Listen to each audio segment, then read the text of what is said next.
One.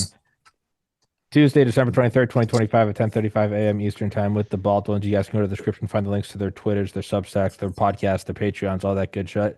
And we were having the thrilling conversation about stevia versus high fructose corn syrup. It's a sugar alcohol. I think that's what means is you can't digest it. It just means you just start Oh, farting and shitting. well, no, I mean, no, you're mostly right, Tommy. That's also, I mean, then there's the anal leakage that comes with the the sugar alcohols. Yeah. But the of all the quote unquote artificial sweeteners that do not cause a an insulin reaction, um, stevia is the only one that does not cause an insulin spike in your insulin, even if your blood sugar is not moving. Basically, with all the like saccharin and aspartame and all the other ones, even then, they all will spike your blood sugar. They'll spike your insulin, even though there's no blood sugar being, you've got no blood sugar. So Splenda does too. Splenda does too. Splenda's terrible. Splenda's also really bad on your freaking colon, Dave. Like really bad. And but high fructose corn syrup of all the quote unquote naturally occurring sugars in the sucrose family, fructose is not digested. It's not metabolized like the other sugars is. It has to be metabolized in the liver like a toxin. And so that's part of the reason why the shift of Coke from from sucrose to high fructose corn syrup is part of the reason why we've all gotten so friggin', we all have type 2 diabetes because our livers are completely overloaded trying to deal with all this shit. Literal shit. Well, I would say Dave said he got 4 hours of sleep, and I did too. And because I'm sober now and have been, and all the light of my life has gone away from alcohol to just nothingness. The days leading up to a holiday, like Thanksgiving or Christmas, the addict in me starts jumping up, and I'm like, oh, I'm gonna eat so much fucking cake. I'm gonna eat so much fucking ice cream. So I didn't sleep because I'm excited to binge eat because I can't abuse something. It's either it's podcast numbers or it's food, and if it's not that, it's alcohol and Adderall, which is a horrific combination, but fun as hell. That is a horrific combination. Yeah, but fuck, it's fun. I'm the same way, Tommy. My addictions run towards tobacco and the odd candy bar, and you'll find me like not one of the good things about living up in Tennessee is hold on, I got to take this call. I'll be back in a minute. Yeah, you're good. Yeah. That's Well, I got cookies and chocolate lying around the house for the last 2 weeks, and I'm not binging on it. In fact, I No, kind I of just like cruising by the island in the kitchen, looking at it, and then walking You don't away. have you obviously looking at you don't have the fat fuck mentality. Well, I was a little fat as a child. I am currently on a combo diet. When I was in college, I invented intermittent fasting, not realizing the Russians had already invented it and studied it. And so I called it my 6 o'clock diet. And so I'd eat my first food after I worked out, which sometimes was as late as 6:30 or 7. And that kept my weight down for sports. And then I, as an adult, I was on it for about 8 years too, for a different sport.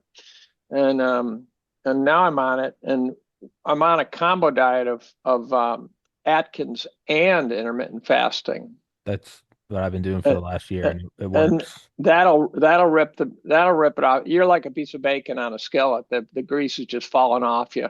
Yeah. And I noticed your pants fell down when you got up. yeah, I got a plumber's butt problem now, and but I'm in between jean sizes, so Yeah. What's your waist? right now it's about a 36, I figure. That's But actually I've very got good. Dunlop syndrome. I have Dunlop syndrome. So, Your belly Dunlops over your belt. Oh, right. God Yeah, damn. I have that. Had that for Reel years. them in, reel them in. God, I'm gonna blow my Yeah, no, brains Dave. out Like right here. I've done a lot of intermittent fasting. I've done a lot of like meat and salt elimination diets. I've done all that stuff on and off for 20 years now, and it's all good for you and in the long run. I'm not doing it What do you currently. think what do you think of the 3-day fast, which strike me I've as done over it. the top? No. You think it's not bad Makes for you you? feel great. It's excellent Hard for to you. do. What? So It's tell me hard the to do. rhythm. Day one, so I can get to the end of day one, no problem. Yeah. You wake up day two. What do you want to eat your arm or what? It depends. Yeah. I wouldn't recommend going straight to the 3-day fast. You do a 2-day? I would know. I would start with 20. I would start getting your body into the rhythm of OMAD, or one meal a day every 24 hours, Oh, basically eat once I'm every already 24. there. I'm Okay, already there. great. Now that you've gotten there, once you get past and you get your body used to cycling in and out of glucoses versus ketosis, Hmm. then getting through Well, I'm hours getting no 20. carbs. I'm taking in no carbs, so I'm Yeah, already. yeah, that's You must okay. feel like shit. No, you get used to it. You I've do done. quickly. The keto flu goes away after about 10 days, I've, actually. The I've done. keto Um, flu. What do you call the keto flu? What are the that's where you symptoms? feel like almost hungover, and you may even get a little bit of a rash as you start to Low energy, low low energy. energy. Oh my Okay, God. okay, no, Dave, this is very important. You got to make sure you get enough electrolytes. This is I know, hugely I important. know, I Okay, know. I haven't been doing that. I have to do good, that. I know good, that. good. It, Because I've done it. We've done it in such a way that we didn't realize that early on in the process, and we're like, I don't know why I'm sleeping 14 hours or 16 hours a day. I don't know what's going on. And like finally, like one day, my wife was in real like, I can't take this, and she's like, I don't know. She had her like Yeah, I've checked never up on something, experienced that. I've never and then she experienced had that. like she just took like a teaspoon of salt, and she perked right up. And so that's how electrolyte poor she was. It's sort of like eating a lime when you have scurvy, where you just like Mhm, rally immediately. I've mhm, I've been The doing other thing what I they. did notice is I find this time, but only this time, and they said I looked it up on Grok and they nailed it. Grok nailed mm, it. Your body can have a problem where when you do eat, um, your digestive system isn't working right, and you get sort of diarrhea within an hour of eating. ooh. It And depends on what you eat, but yeah, well, I'm eating I basically meat, right? right, So and it's so yeah. I know. I've run into these things. but that Eventually, seems to everything have kind of subsided. That seems to have yeah, subsided. Yeah. that Well, comes I down. recommend something that you look into taking a supplement of the mineral boron, which Mhm. is needed to Is it regulate the literally the electrolytes. mineral form or a salt Yeah, form? yeah. They sell a supplement at, Okay. Vitacost or the Vitamin Yeah. Shop or even Amazon, Okay. So maybe. basically, sodium borate probably, or sodium, Yeah. one of Yeah. the Or, Yeah. I sodium mean, borate you can actually derivatives. just take small, tiny amounts of borax, from like Yeah, laundry yeah. borax. I think I'll go to the pharmacy. But yeah, go to the pharmacy. Yeah, It's a I'd get tiny little USP. I'd capsule. get USP grade. Like the chemists are going to talk now. Like But Yeah, I you know start talking about exactly. any of this stuff. Like it I only do USP grade methylene blue too whenever it I take helps it, you which is not often. metabolize it helps you correct the electrolyte balance in your Hmm. system. The problem with nutrition is that there's more bullshit metaphorical thinking in nutrition than any field I know. I mean, Yes. it's like the low fat diet, so you don't get fat, and someone says, "Well, by the way, the fat comes from the carbs, so there's Hmm. I that, was right?" I've been muscular my whole life. I started working out when I was 10 or 11, and after my older brother took his life in 2014, on top of getting addicted to a ton of drugs, I put on about 70 pounds. And for 10 years, I've been cycling up and down 30. Last November, I got so fucking sick of it. I did what Dave's doing. I did no carb or low carb and one meal a day. I eat around 6 p.m. Hmm. And I found I couldn't ever do this, and I don't recommend it to anyone that doesn't work from home like I do, because a lot of the day I just feel fucking drunk. My blood sugar's so low. But what Dave said, fuck all the metaphors. When you just start to go calories in, calories out, I've lost Does 49 pounds in 13 months. but I don't think the calorie in, calorie out models the Not best book exclusive, It's not I not. exclusively, no no but it's no, a, but a big part of it is you well, can't it fake is, numbers. but the thing you got to remember is the calories out includes what you pass. So, for example, Mm. hydration, water Yeah. in, water out is the same thing. But the problem is with hydration, your body knows when to drink. Yeah. And whereas food, your body doesn't isn't always giving you good Not if cues. you're older, it doesn't. Oh, is Yeah. that right? Is that right? Yeah. That's why older people like You gotta me, check your an water elderly weight. gentleman, You gotta weigh yourself. you don't perceive that you're thirsty in the same way that you I do when you're didn't know that. younger. I drink a fuck ton of It's diet notorious. It's a ginger ale. notorious problem. Well, I and didn't know that's that. yeah. Well, so for one of the things, so these are all everything you guys are talking about is you're spot So on. what And so happens many. day So two? What happens day two? oh yeah. Get to So I'll day get two. back to it. So what I would recommend is doing what Tommy used to do. Is that, and I've only done a 3 day By the fast. way, Like Tommy's problems are the same problems bulimics have. Once they've fucked up their system, They oscillate like a yo-yo. It's very hard to Well, get control of the now it weight. hasn't because I've just decided that there can be Right, no fun and enjoyment if I want to succeed, and it's worked. right, right. What I would say is the following: if you like doing the getting into the 2 and 3 day fast, which I have a hard time with because I self medicate with food. I'm terrible at it, and I know Me that I too. do. Me too. Yeah, But Me great. too. so here's the thing: so if you're going to do that, what I would suggest is do what Tommy does, which is like eat once at around 6 or 7 o'clock, and make Hmm. yourself the note that you never eat after dark. One, you should never eat after dark anyway, because your body's supposed to be digesting food while you're during that period. You want to get all the food, you want to get all the gastro elimination done and get all that done, and then you want to go into repair mode when you're asleep. And Right. so eat, and then don't eat after dark. That's the big one. So don't snack, don't graze, which is, trust me, is I violate my own rules all the time, folks. I'm a sinner here, not going to argue, but these are the general rules. If you can eat once a day between 5 and 6 o'clock, and then say to yourself, you know what, I'm going to bed early tonight. I'm not going to give myself the temptation. I'm going to go to bed at 9. So Sleep. 2 o'clock's not And then early, huh? sleep, and then just sleep, Well, and and then then just sleep sleep through actually does the release. 18. Sleep does release. It's not leptin. It might be adiponectin. There's something Right, that your body does release that actually suppresses appetite. It's not. You're not just right, unconscious. It can right, actually. You'll wake up in the middle of the night. I'll go to bed starving all the time. Wake up at right. 3 a.m. and I'm fine. Yeah. And then you wake up, There's and a then and then you subliminal get up in the morning factor and you're here never hungry. too. I'm rarely ever hungry. I just mostly, I mean, I've gotten so used to like not eating for all most of my day. I'm never hungry. I Well, eat out of habit and boredom. well, that's why I Right. work No, so no, hard. That's absolutely. why I do multiple Absolutely. podcasts is to fucking pass the time. Mm, Once I'm out of Now mhm. time, there's I'm a like, let's subliminal fucking. factor here too. There's a subliminal factor where one time while I was on 8 years of this thing, um, I was supposed to go out to lunch with a visitor, and by 11:30 I was gnawing my arm off.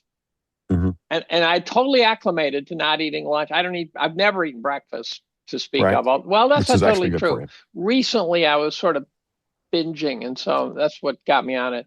A lot of people got fat during COVID or got skinny during COVID, depending on whether they perceived they had a comorbidity. So some of us porky old fat guys said, "Oh, I don't think we want to die here, so let's drop some of this meat."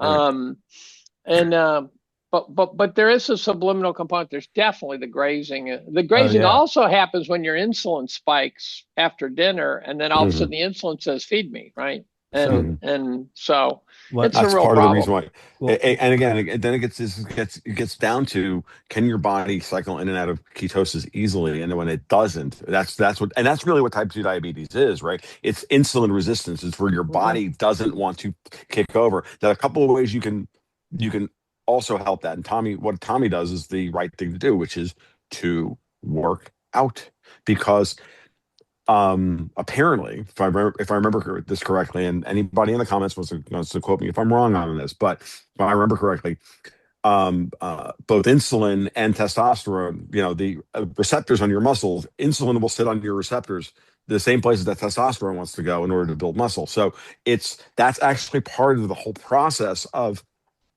overcoming your type 2 diabetes, is just by doing some push-ups or doing any kind of exercise which works to muscle death, right? Where you, like, your muscle goes, okay, I'm done. yeah. And at that point, you've burned everything off, you know, the muscle receptors, and now they're ready. They're accepting of testosterone and all the things to build new muscle. That's It's And interesting because when I used to do Taekwondo, which was the 8 years as an adult, right, um, after workout, which sometimes I ate as late as 9:30 at night, sure. um, I wasn't starving.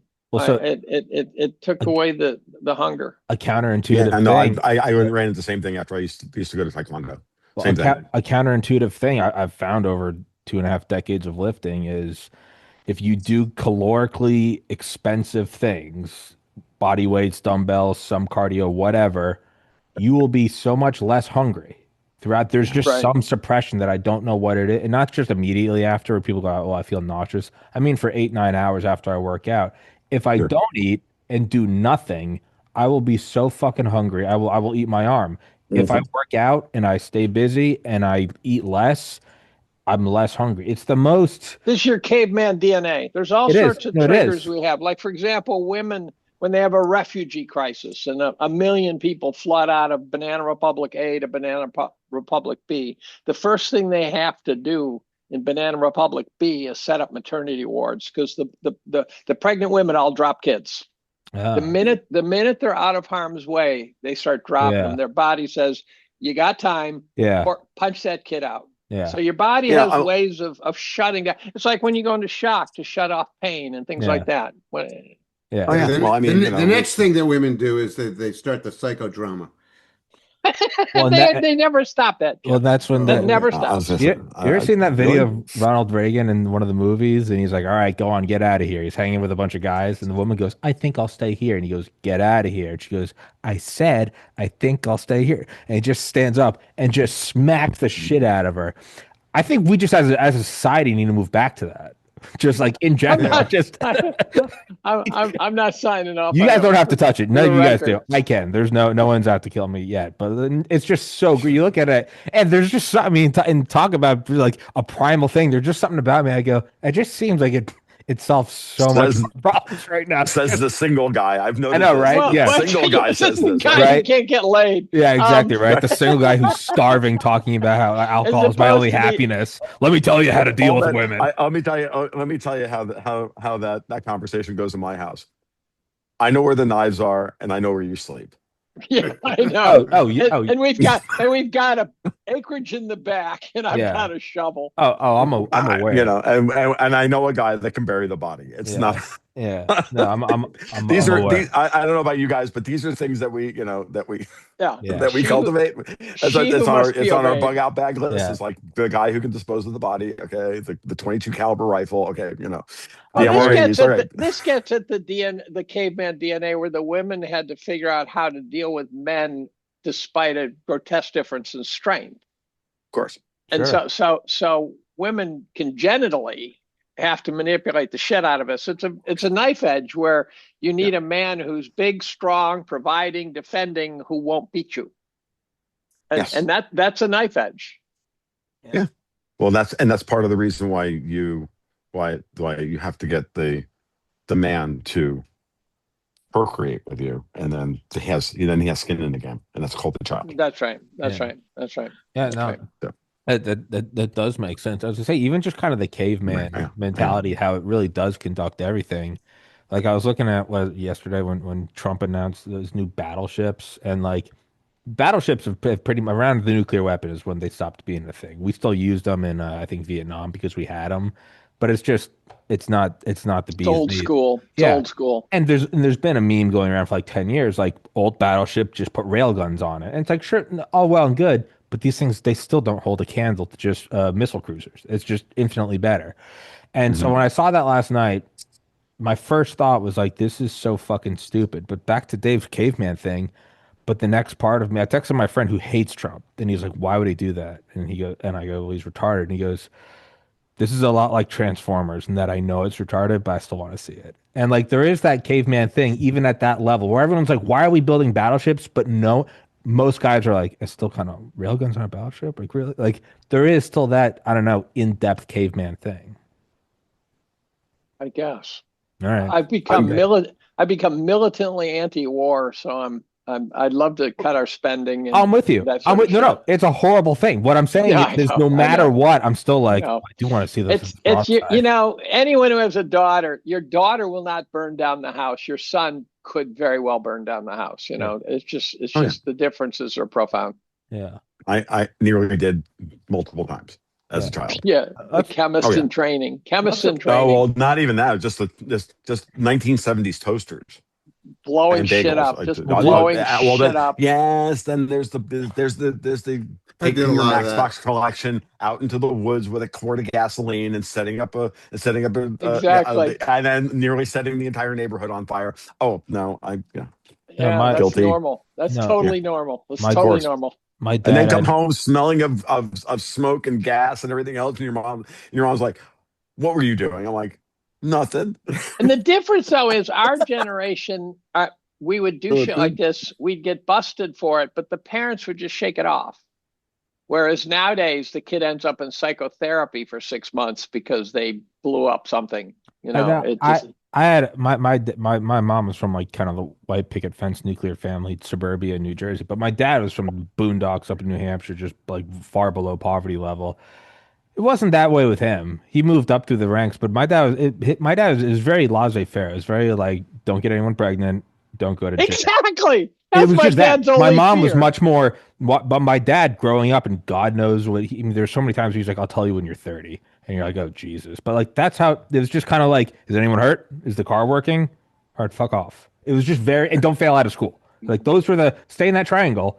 And I gotta say, it kind of worked, you It's know? Yeah. funny. It's funny. My dad gave me the "I'll tell you when you're 30" speech, and of course he died when I was 25. Oh, yeah. So yeah, Well, yeah. so like, yeah, so like I got way too fucked up. New Year's Eve 2010, when I was living in a frat house, we got so drunk, we went next door, we stole their couch, we broke all their TVs, we pulled the ceiling fans out, we destroyed it. We were so fucked up. There was no rhyme or reason.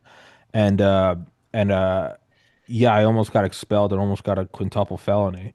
I told my dad that, thinking he was gonna execute me, and that's when he said, I have a story when you're 30, and I was like, Jesus Christ, like He that's can that. he'll top you. I was Yeah, like, he'll top you. holy He's like, you have to pay for all this. Yeah, I'm not helping you. But he's like, yeah, no, you're fine. But my mom said, raising four boys, back to what Dave, you're saying about, having daughters versus sons. She said she would still take four boys over all girls. She said the boys, there's never any like Machiavellian scheming. It is outright, they'll just beat the shit out of each other. They'll cry, and then Go they'll out and be have friends in fun. an hour. Right.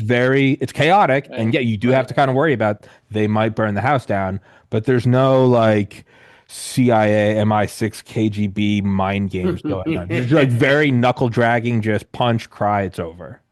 Yep. Right. Yeah, so I don't know. Yep. Yeah, Well, maybe they men, should run it. Yeah. Yeah, men we by generally the way, like to hug I it heard out. some Yeah. stat like the average kid now doesn't go outside and play more than once a week, if that. Wow. And now, God. when I was a kid, I grew up pretty rural, and there was across the street there was this totally undeveloped land owned by Solvay Process, and a great lake, an unbelievable lake, a real pristine bit of nature. And we would just go back in the woods with our hatchets and rope and climb the hills and shit like that. And the only rule was be home by 6. And I to this day have not been able to figure out how we knew it was 6 o'clock. I Mm. I've still been able to figure out how we got home on time, I but as long as you came home with your fingers and toes and no one called and complained, they did not give a shit where you were. Period. I still think that it's kind of the parenting because again, my dad was more of like a just fuck off, saying that, and most dads weren't. And my mom, I mean, I grew up in a private country club, but it was still the same rule. It was called machines, TVs, N64s, Game Boys, all off by 7 a.m. and couldn't turn on until 7 p.m. It was just get the fuck out. So I think on average, no, the generations probably are absolutely cooked. But I do give an incredible, credit to my parents. Like dad was, don't be a retard or I'll kill you. And then mom was like, get the fuck out of the house.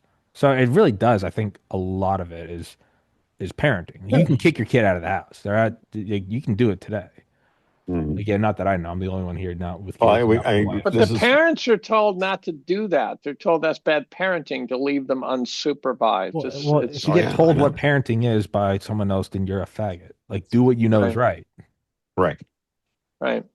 Yep. No, I agree. I mean, yeah, it's funny, remember grazing a kid, that's now Tom, she's you gonna look be like you're 20. being smoked like a brisket or something in there. I am. The wife is over there vaping, so it's coming this way. That's fine. Okay.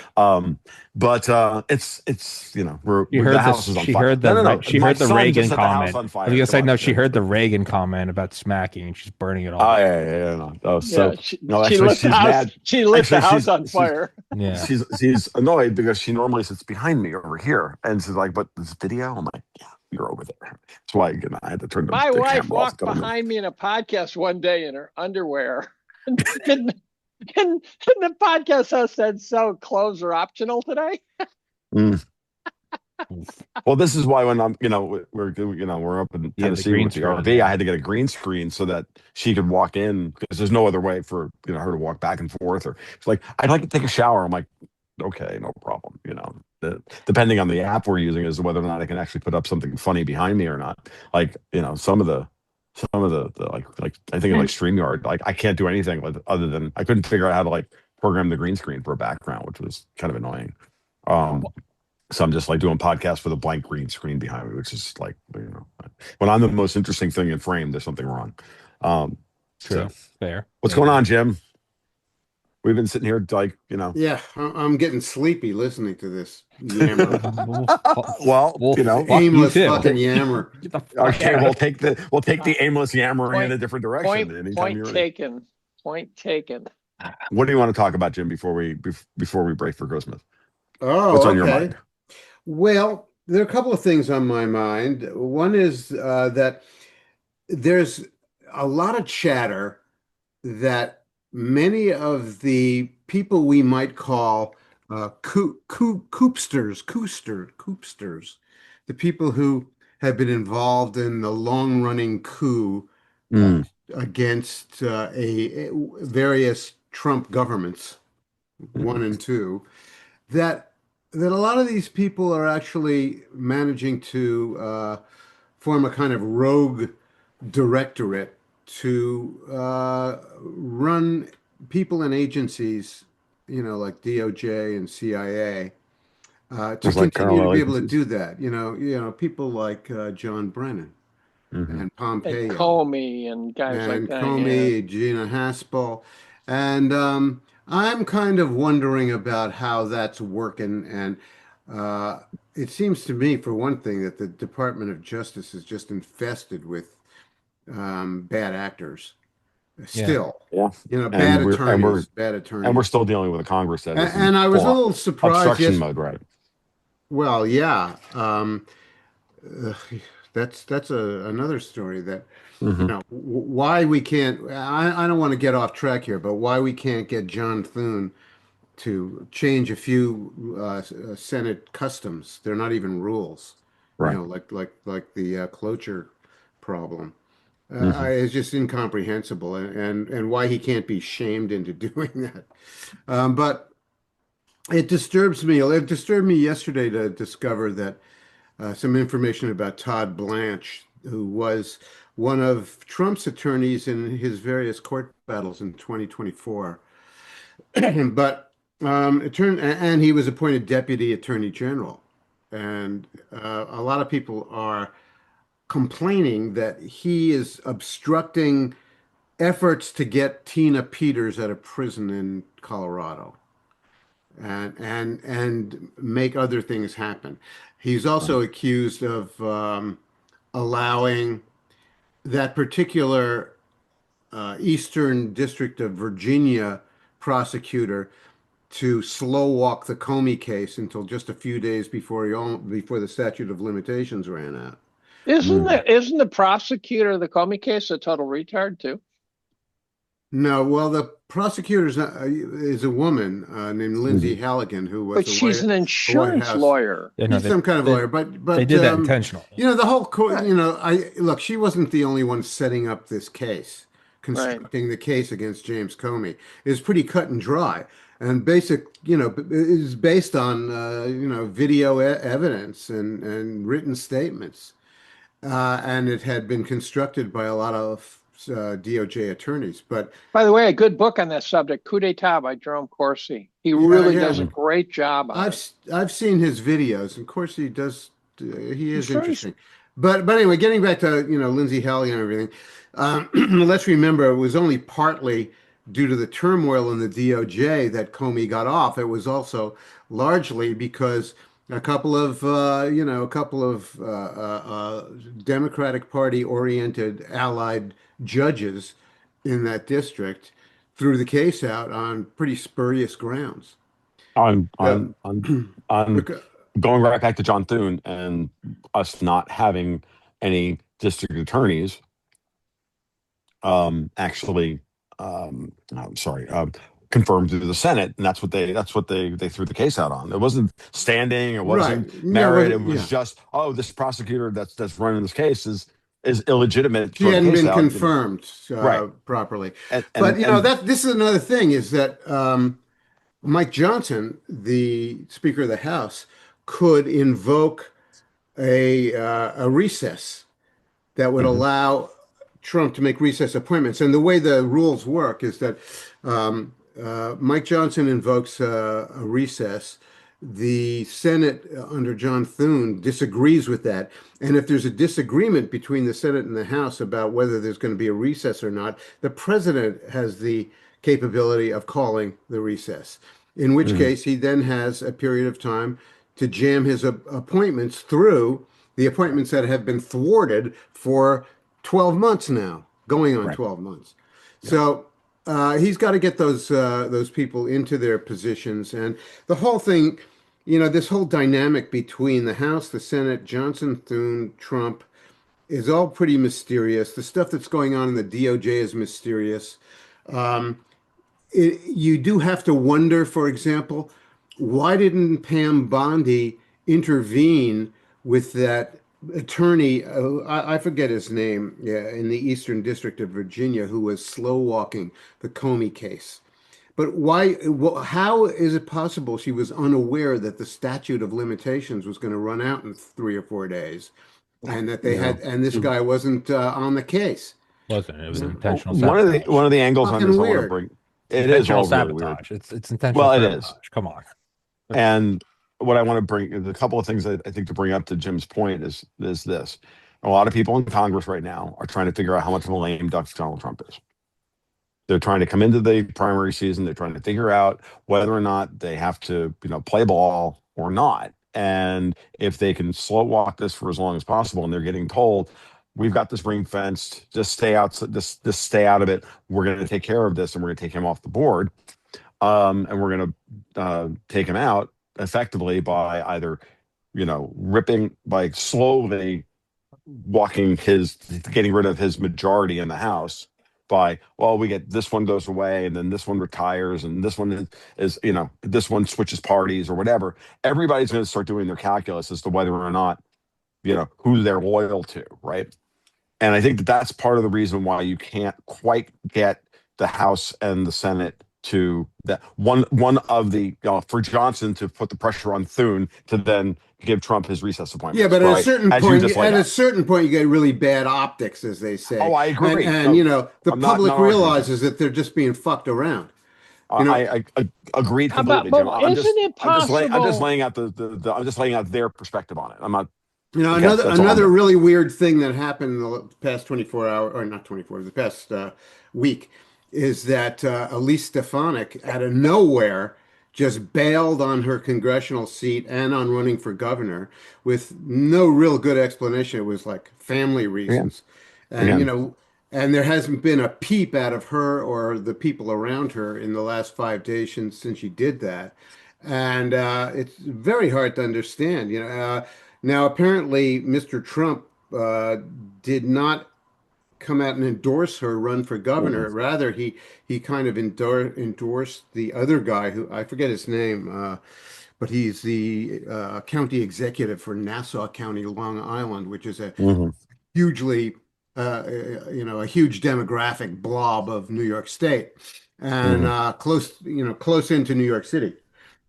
And Yep. so the story goes that she took that as a signal that she has to clear out of politics because she's going to get dumped. I don't know why that happened. She was a very avid Trumpster before that. Do you And connect that with? We had a heated debate over MTG quitting, and now Stefanik quits. Mhm. Are they connected? They may be. I don't I mean, know. they may be. The thing And is, and this is Bongino again. stepping down. Well, I think Bongino stepping down is exactly what it looks like. I don't Which is, think he liked it at all the way yeah, it went. I think yeah, Bongino said, "What the hell have I done here?" I Yeah. think Patel's a loser, but I think Patel's a Bongino was faggot. not. I think at this point the bigger question is, again, it gets back to, you know is Trump going to force the situation on Congress? He has the bully pulpit. He has not used it up until last Wednesday at all. He's allowed the Mhm. media to effectively run the White House while he does the thing. And Susie Wiles finally just put the hammer down on him and said, no, you're going to go in there, you're going to listen, you're going to read off a freaking teleprompter and you're going to do the thing and you're going to breathe some fire. And that's what you're going to do. And he needs to do more of this because he has the biggest bully pulpit there is, which is the presidency. He does not need the media. And this is where we have to watch that process, watch to see what he's got cooking on the side. I don't know what he does or he doesn't. I know that this is the crux of his presidency, is like in the next 30 to 60 days in this respect. Because if he doesn't get any of this stuff finished in the next 30 to 60 days, the public is rightly going to lose even more patience. We're going to get into the primary season, and with Trump or with the ugly. Democrats? With Trump. Okay, and they'll come back, and they'll just reflexively go the opposite direction. But the other thing I want to bring up here is: has anybody noticed how hard they're going after JD Vance? Mm-hmm. They're going after JD Vance, give me a second to put this together. The Promethean Action Ladies like to bring up the 2018 House of Lords report, which said we can survive basically globalism can survive one term of Trump, but not two. So we have to get rid of him in 2020. Same situation right here. They're trying to bleed this out and make sure that they can kill whatever's coming behind Trump. I think the real target here is Vance. Right. Because I think Vance is and again, you can read, I'm going to say that, and I know that there's a lot of people on the other shoulder going, oh, but Vance isn't with Peter Thiel, and he's this and that. And I'm like, yeah. And that shit started the day after Trump nominated him, right? Like, brought it out. I'm like, I'm sorry, but that is a tell to me that someone doesn't want him there and came out in that position and wants to destroy his credibility before he's even had and start the influence campaign to say, well, Vance is, no better than I think Hillary. I think Vance can take care of himself. So do I. I think Vance is very, very well equipped to defend himself and He's to so explain articulate. himself. He's so articulate, and he's charming too, in a way. He's got a lot agreed going completely. for him. So I agree. I'm not that worried about it's just another one of those quixotic campaigns that the various bad guys are running, and Yeah. a lot of them just flop. And I think When that's was going the to be one last of them. time I agree. when was the last time a person in real power went to prison? Not a throwaway. When was the last? Savings and loan. Michael Milken? Dennis Hastert. He's not real. Those guys. He's not real power. Dennis No. Hastert, Speaker of the House. Hastert is the name I come up with. Yeah. What was that? 20 years ago, probably. Something like that. Yeah. I don't think I have a totally different take on this. I'm not. Madoff? I think. And that schmuck congressman from Queens or Nassau County, I forget his name. He's a throwaway too, though. Yeah. What I have this view that Trump is trying to keep an offense on the field through his entire campaign, so that the Democrats have to play defense through his entire campaign. So I just view this as kind of a clock burning while you guys are struggling to fight off all these things I'm doing shit over here that you guys are not paying attention to, or at least you don't have, the media doesn't care about or something. And so that would be the 3D chess model of Trump being the magician saying, look over here while I'm doing shit over there. I think that's true, credit. But he's got to hurt some people. Yeah, I wish he's got to put a can of whoop ass on a few people. Oh, By the way, agree completely. I talked to two guys today, an Uber driver and a guy who runs a very small auto shop, used car lot with no loans, no fancy, just a guy just sells. Are you buying a 2004 Datsun or something? No, I had to get my car detailed for my wife's Christmas present. But I asked both of them, how's the economy doing from your perspective? And they both said it's horrific. It's horrific. You ask Joe Sixpack or a Muggle or whatever you want to call him. They don't see what the guy with soaring platinum prices sees. Who's that? I got lucky. No, you didn't. And yes, I did. Well, I thought about it. No, no, you didn't get lucky. You scoped the trade. And Yeah. I You made did what it. you Yeah, had to yeah, do, and you made the decision, yeah, and it was a yeah. good one. Well, Period. the decision was to own a fuck ton of gold and silver since 1999, but that's a different Yeah. story. But the point is Geez, it's easy. 2286 platinum. It's platinum's going nuts today. I admit, 2286. Sorry, keep going. I don't like markets that go that way. I like I don't owning either, but shit that marches along methodically. Yeah. Um, I'm but a Bill the Parcells kind of guy. Three yards in a cloud of dust. Yeah. that's Give me Larry $10 Zonka. and Larry give me Zonka. yeah, exactly. Larry Give Zonka. me $50 a week in gold until in the end of eternity. I'm Yeah. good. That's You know what right. I mean? That's right. Yeah. That's right. Or But a I month, think yeah. I think the average Joe, the guy at the car shop said, "Look, we've been in a recession." His words, not mine, for about 3 years, Oh yeah. and it's just being obscured by. By the way, Trump came out and dumped a bunch of federal stats, and people were ripping him. And I looked at the federal stats he's dumping, and I go, "They're all bullshit numbers, anyways. Let the free market figure those numbers out. This is fantastic." Mhm. Right? Let the free market figure out what the goddamn CPI is, because that bullshit coming out of the Boston Commission isn't gonna. Well, I mean, again, I think I don't know if I made this point the last time you and I we talked, or I did it on another podcast. I said, yeah. Oh, when well, why won't they put out the CPI for October? I'm like, yeah, because the numbers were bullshit. I'm like, yeah, Bullshit. great. Now let's everybody has to go quote truflation or one of the other metrics. Trueflation's bullshit too, by the way. I know it is. Trueflation's I know. totally bullshit. I What did know. you know what they did? I think that's the MIT billion price project just monetized. Is that correct? I don't know. So it was coming in above the CPI, so they retooled it to come in at they're trying to monetize the CPI. Right. And so the bottom line is here's an inflation metric. Here's how I do inflation. I would find 100 guys who own businesses, Mhm. plumbers, diners, you name it, disparate guys, and say, what are your outputs doing year over year? The guys who know the numbers. All you need is 100. You don't need 1,000. You don't need a billion. You just need Nope. 100 fucking guys. And that would give you a better inflation number than any of the bullshit coming out. By the way, if you use M2, I think that works pretty well too. Tom, what do you say? Yeah, maybe. I mean, M2 is again, M2 is M1 plus savings. So, right. That's what it M2, is, right? It's M2 is just M1 plus savings, right? right? So if people are saving, then they're not spending, and if they're not spending, then I would say if M2 is rising, then remember the Fed hates it when the savings rate goes up. That's when they cut interest rates and do QE.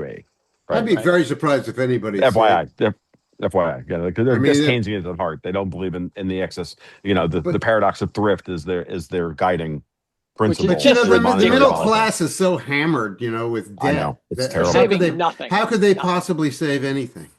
The median boomer, age 70, is worth $450,000 total net worth. Yep. The median boomer. Half of that is real estate where you have to fucking live. Mm-hmm. That means the median boomer can take like 15,000 a year in retirement out of that savings. Mm-hmm. If he lives to 85.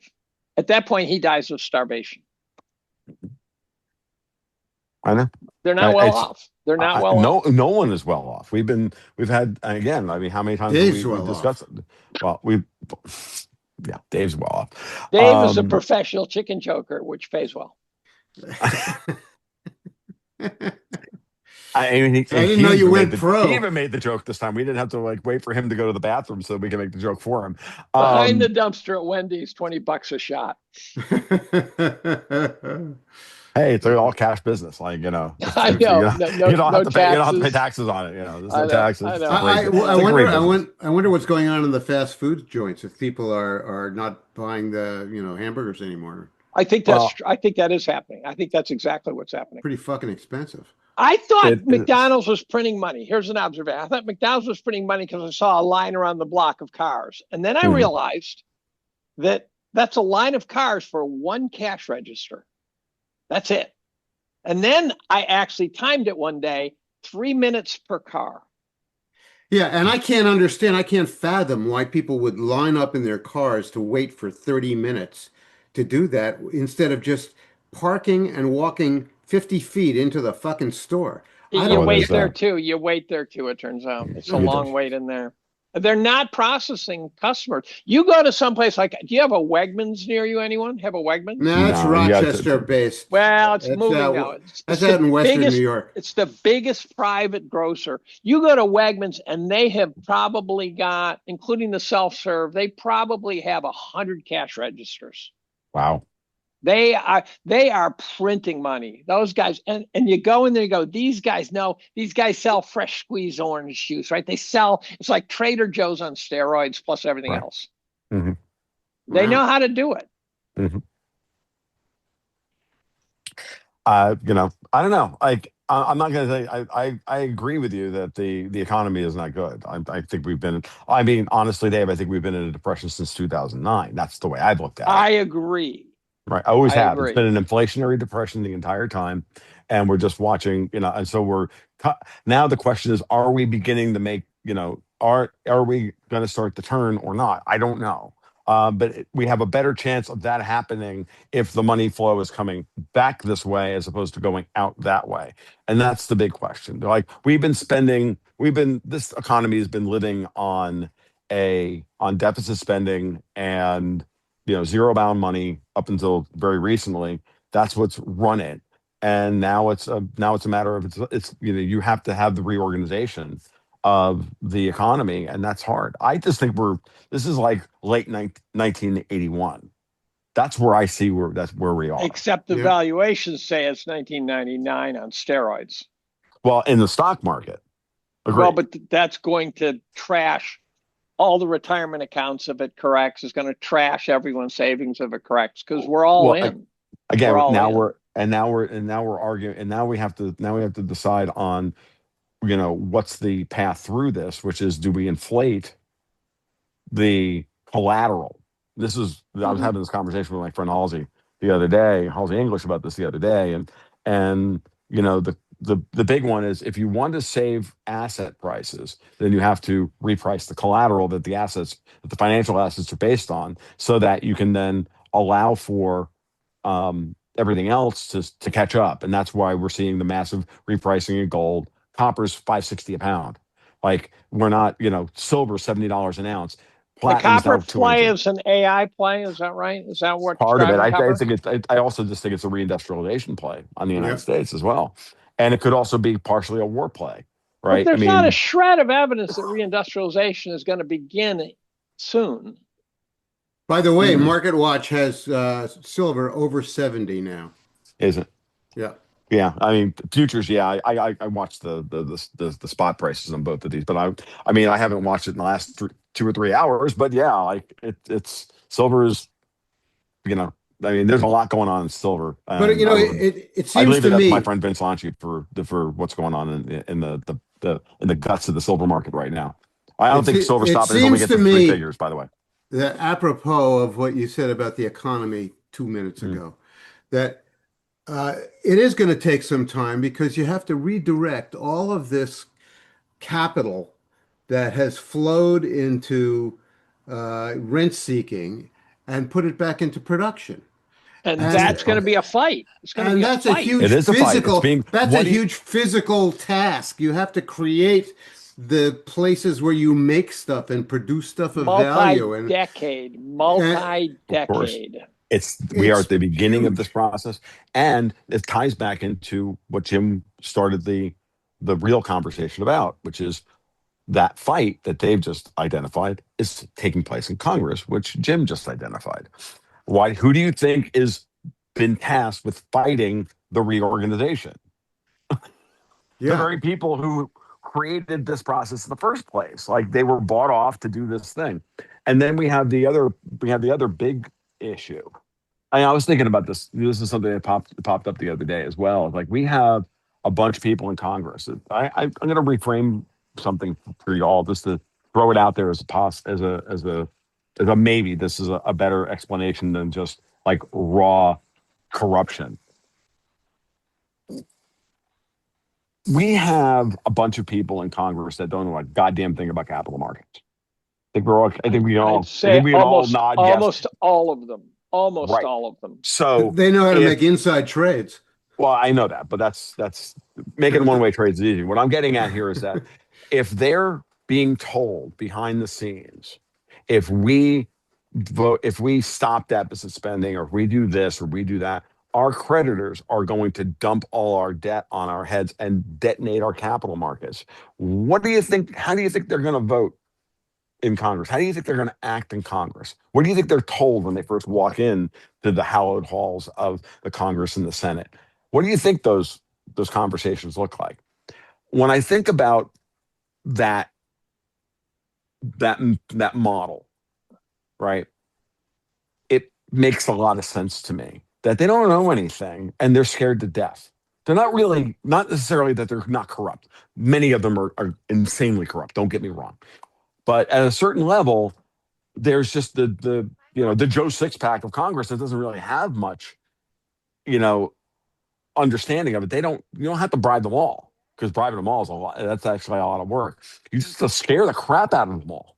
That if Trump does change everything and he fails, like, we're going to get wiped out. And so it's overcoming that institutional inertia, that fear. That's that's fundamentally part of the institution. See, my dog agrees with me. So I'm just throwing it out there as part of one of the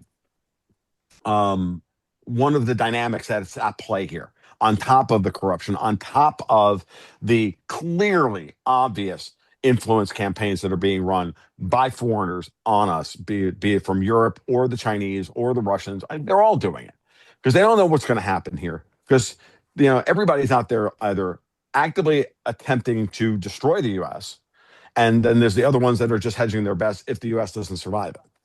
Yeah. That's where I put, for example, that's where I put the Russians in this process. I think Congress is completely and utterly filled with people who care about only one person in the world, and that's the person in Congress. I think they need to put their feet to the flames and sort of an H.L. Mencken pull out the knives and start slicing throats moment. And so I go by the fourth turning model. I think this gets ugly before we start to repair. Mm-hmm. And you can get ugly in several ways, but one is it could get ugly if Mr. Trump actually does go medieval on some of these people, or it could get ugly in the form of just an inchoate kind of civil war kind of action. Well, that's why I definitely think we're in a fight between the intelligence services and the executive branch and their control of the military.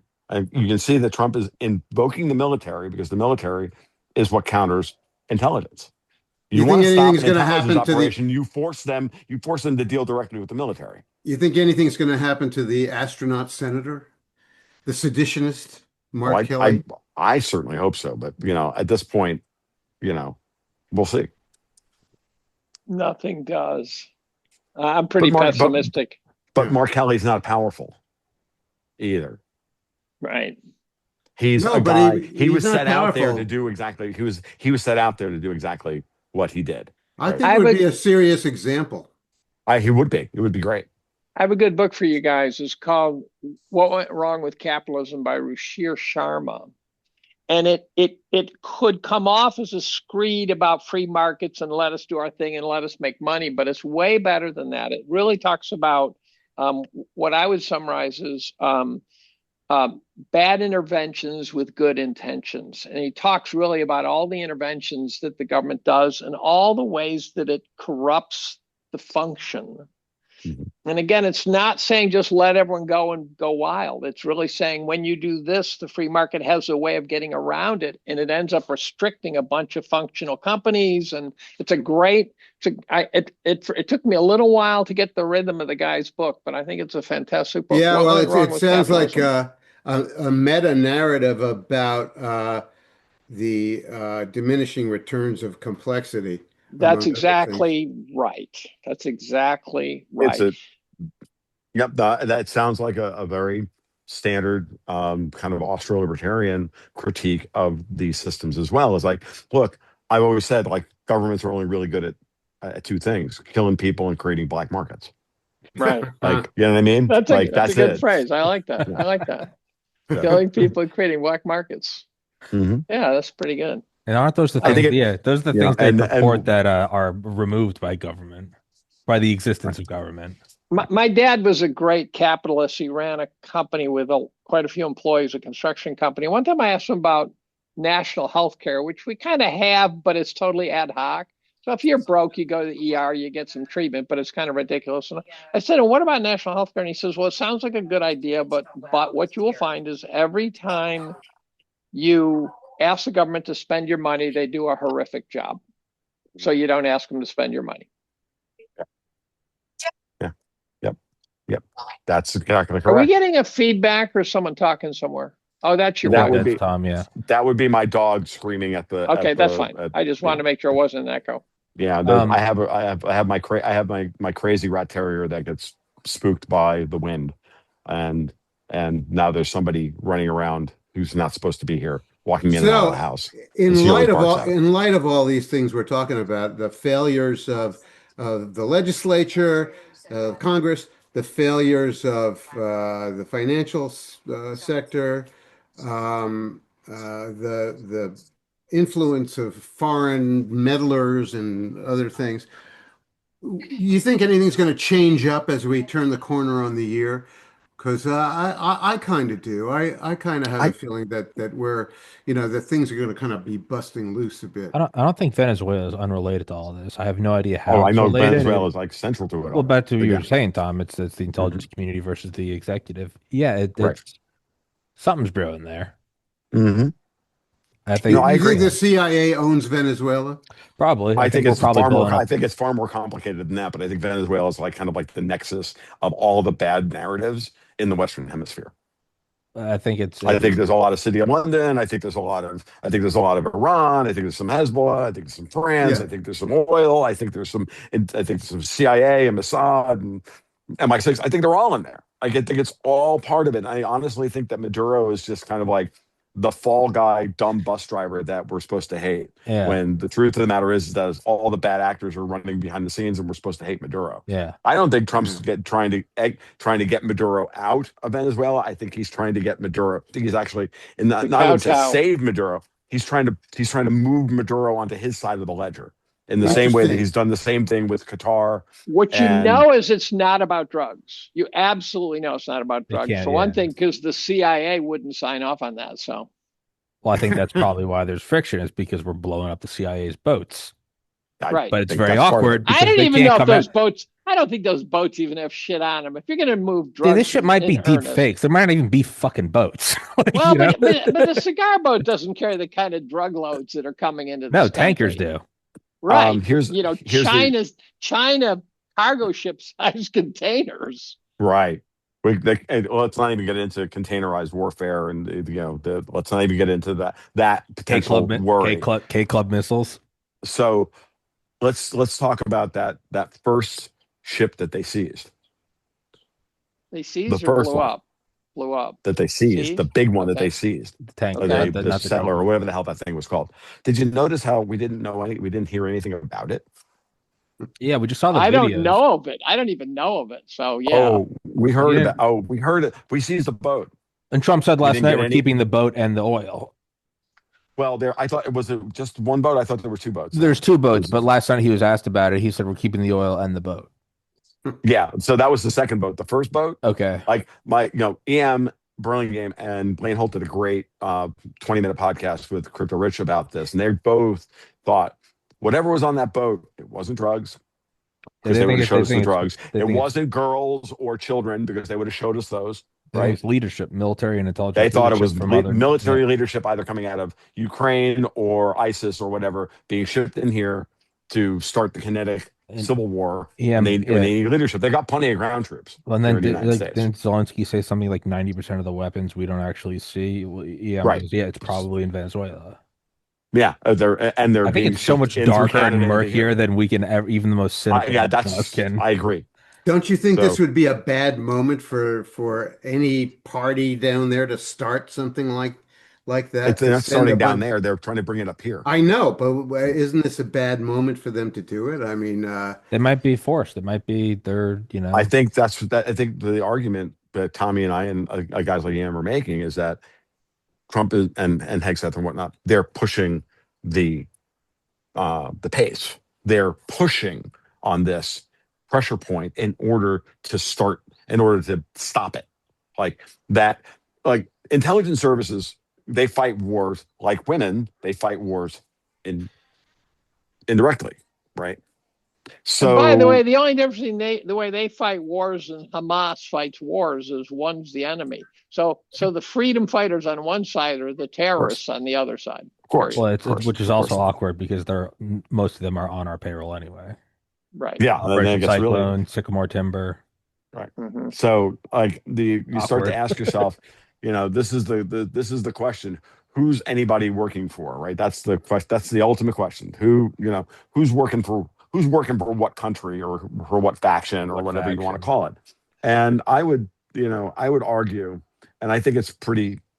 I'm going to make it clear. I don't think Trump is working against the interest of the United States.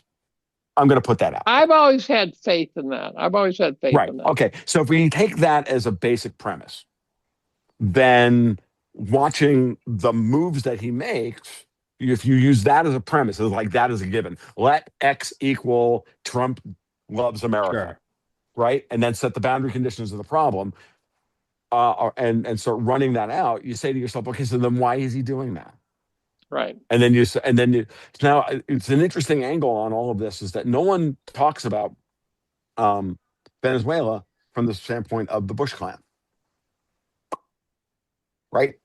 Why? And the any drugs that they idea ran into Florida all through. I mean, like the Bush clan Arkansas. runs so much of the CIA operations. Like I think part of what we're actually watching, which is why it's so hard to figure out what's actually going on with the United States, is that you've got the Obama clique that works for Europe. You've got the Bush clan that's working for whatever remnant of the CIA is still doing its thing. They both hate Trump, but for different reasons. And I think they both just want to get him out of the way so that they can fight it out as who's gonna loot the country better. I mean, that's as operative a thesis about what's going on with Venezuela, along with all the other potential things to talk about, as anything else. There's another angle that's also interesting is that they're taking the oil from that second tanker. I think they want Cuba. I don't know why we haven't already absorbed Cuba into our orbit decades ago. I don't understand why it's taken this long. Yeah. And maybe that's what Rubio is really pushing. Because Cuba, if you Wait, if you're Gitmo running is? Cuba, if you're running Cuba and you're driving 50-year-old cars and shit, and someone comes along and says, "Look, we'll give you kind of a favored nation status. Just behave yourselves." Yeah, how could you not sign off on that deal? I don't understand. We had, I know that the Cuban vote here in Florida was so important for so long. I mean, it was a really, really. So big did thing they here in want Florida. us to annex Cuba into the No, orbit? they or wanted not? us. They never wanted us to deal. We could not normalize relations with Cuba because of the Cubans in Miami. Okay, Because that's it was what I figured it must be. right. But It was that for a long time, and why? I think Why? I think Rubio is now pushing that pressure point as well. Which to is flip why it that. was chosen, because he speaks South American Spanish. I mean, he speaks real Spanish. Yeah, and one other thing on this is that now that you've cleaned up the voting rolls in Florida, now that Florida is solidly red, regardless of anything else, regardless of that vote, now is the time when you can actually make that trade. You can piss off the Cubans. You can piss off the old Cubans in Miami, and still win, and still win Florida. This doesn't So, apply to right now. It just is. I'm gonna do my best Tommy impression and go pee, and I'll be back. Motherfucker, So, I was going to. All right. Well, I was gonna say my thoughts on what Dave said, just as a thought that just popped up, and it really only applies to the Cold War, so not even now. Why wouldn't we annex it or absorb it? I mean, just from what I've read, just in general as a premise, Cold War paranoia. Maybe it was more valuable to have it look like it's open. Maybe it's a honeypot. It's better to know what China and Russia are trying to fuck with. Leave it there. I guess. That's the only thing I could think of because there is no other why wouldn't you? I mean, we were ready to nuke it on like multiple occasions. Well, does Russia have any influence whatsoever I don't think so. in Cuba Everything anymore? again, I don't think so. Everything I They're was not talking about, I supporting mean, them. I'm looking at it in the frame of like the 1960s and 70s. Those ain't even the I plans anymore. think the picture of Putin as an expansionist is ridiculous. Yeah, me too. It's absurd.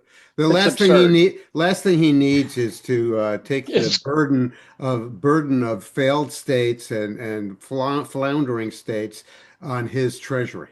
I think he's one of the most grounded leaders in the world. I just, Yeah, it's pretty Yeah, obvious that he is. it's not only that. It's when the two contradictory thoughts flow so freely. You know whatever you know about him. It's horseshit, and it's that Russia's about to implode. They're on death's door. The Ukrainians just need one more bullet, and at the same time, they're which is about. total horseshit. And at the same Total time, though, horseshit. Russia's an unstoppable force that's about to take all of Europe. They're gonna make the Cold War. So which one? So if those two flow, you go, well, which one is it? You tend to go, whatever you're saying is lying. So I would imagine Russia probably is strong, and they don't want to take Europe because that's the one answer that they Putin would. said it brilliantly. Says, so you guys think we want to take over Europe? Do you think we're crazy? You think we That's want to deal with you exactly- fuckers? Bunch of metrosexuals and So fucking I Muslim really do goat believe, fuckers. I really believe that Trump and Putin could sign a deal in about 15 minutes if They it weren't probably for have. Europe. Yeah. Well, Hey. but Europe's the problem.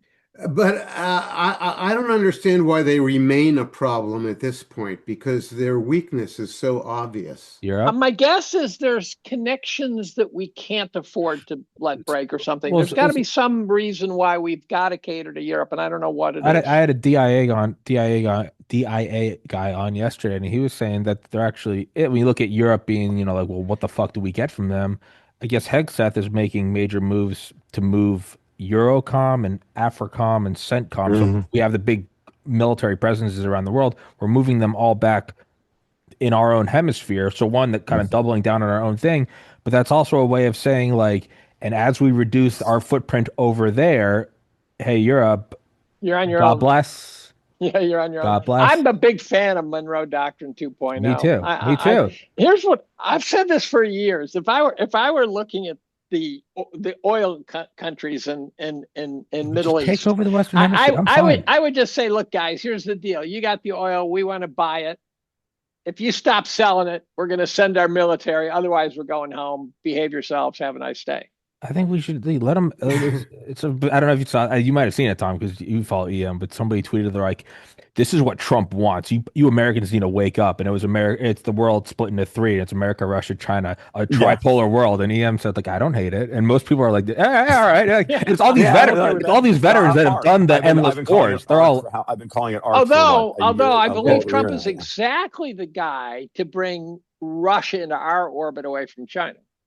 Of I course. think the deal maker in Trump is exactly what's needed because bilateral trade agreements between Trump and Putin would be phenomenal. Yeah, and that's what Europe is trying to stop, which is I know. That's why they indefinitely froze Russia's foreign exchange reserves, because if you go back to Trump's 28-point peace plan that was leaked, point number 14 was not only were the frozen forex reserves going to be used to help rebuild Ukraine somewhat, which is a way of getting BlackRock to calm the fuck down, as well as develop joint Russian and U.S. infrastructure deals like, I don't know, the Bering Strait Tunnel, oil assets out in Siberia, Irkutsk, bring up the Kamchatka Peninsula, all of that, right? Vladivostok, that whole area. The Russians are desperate to get that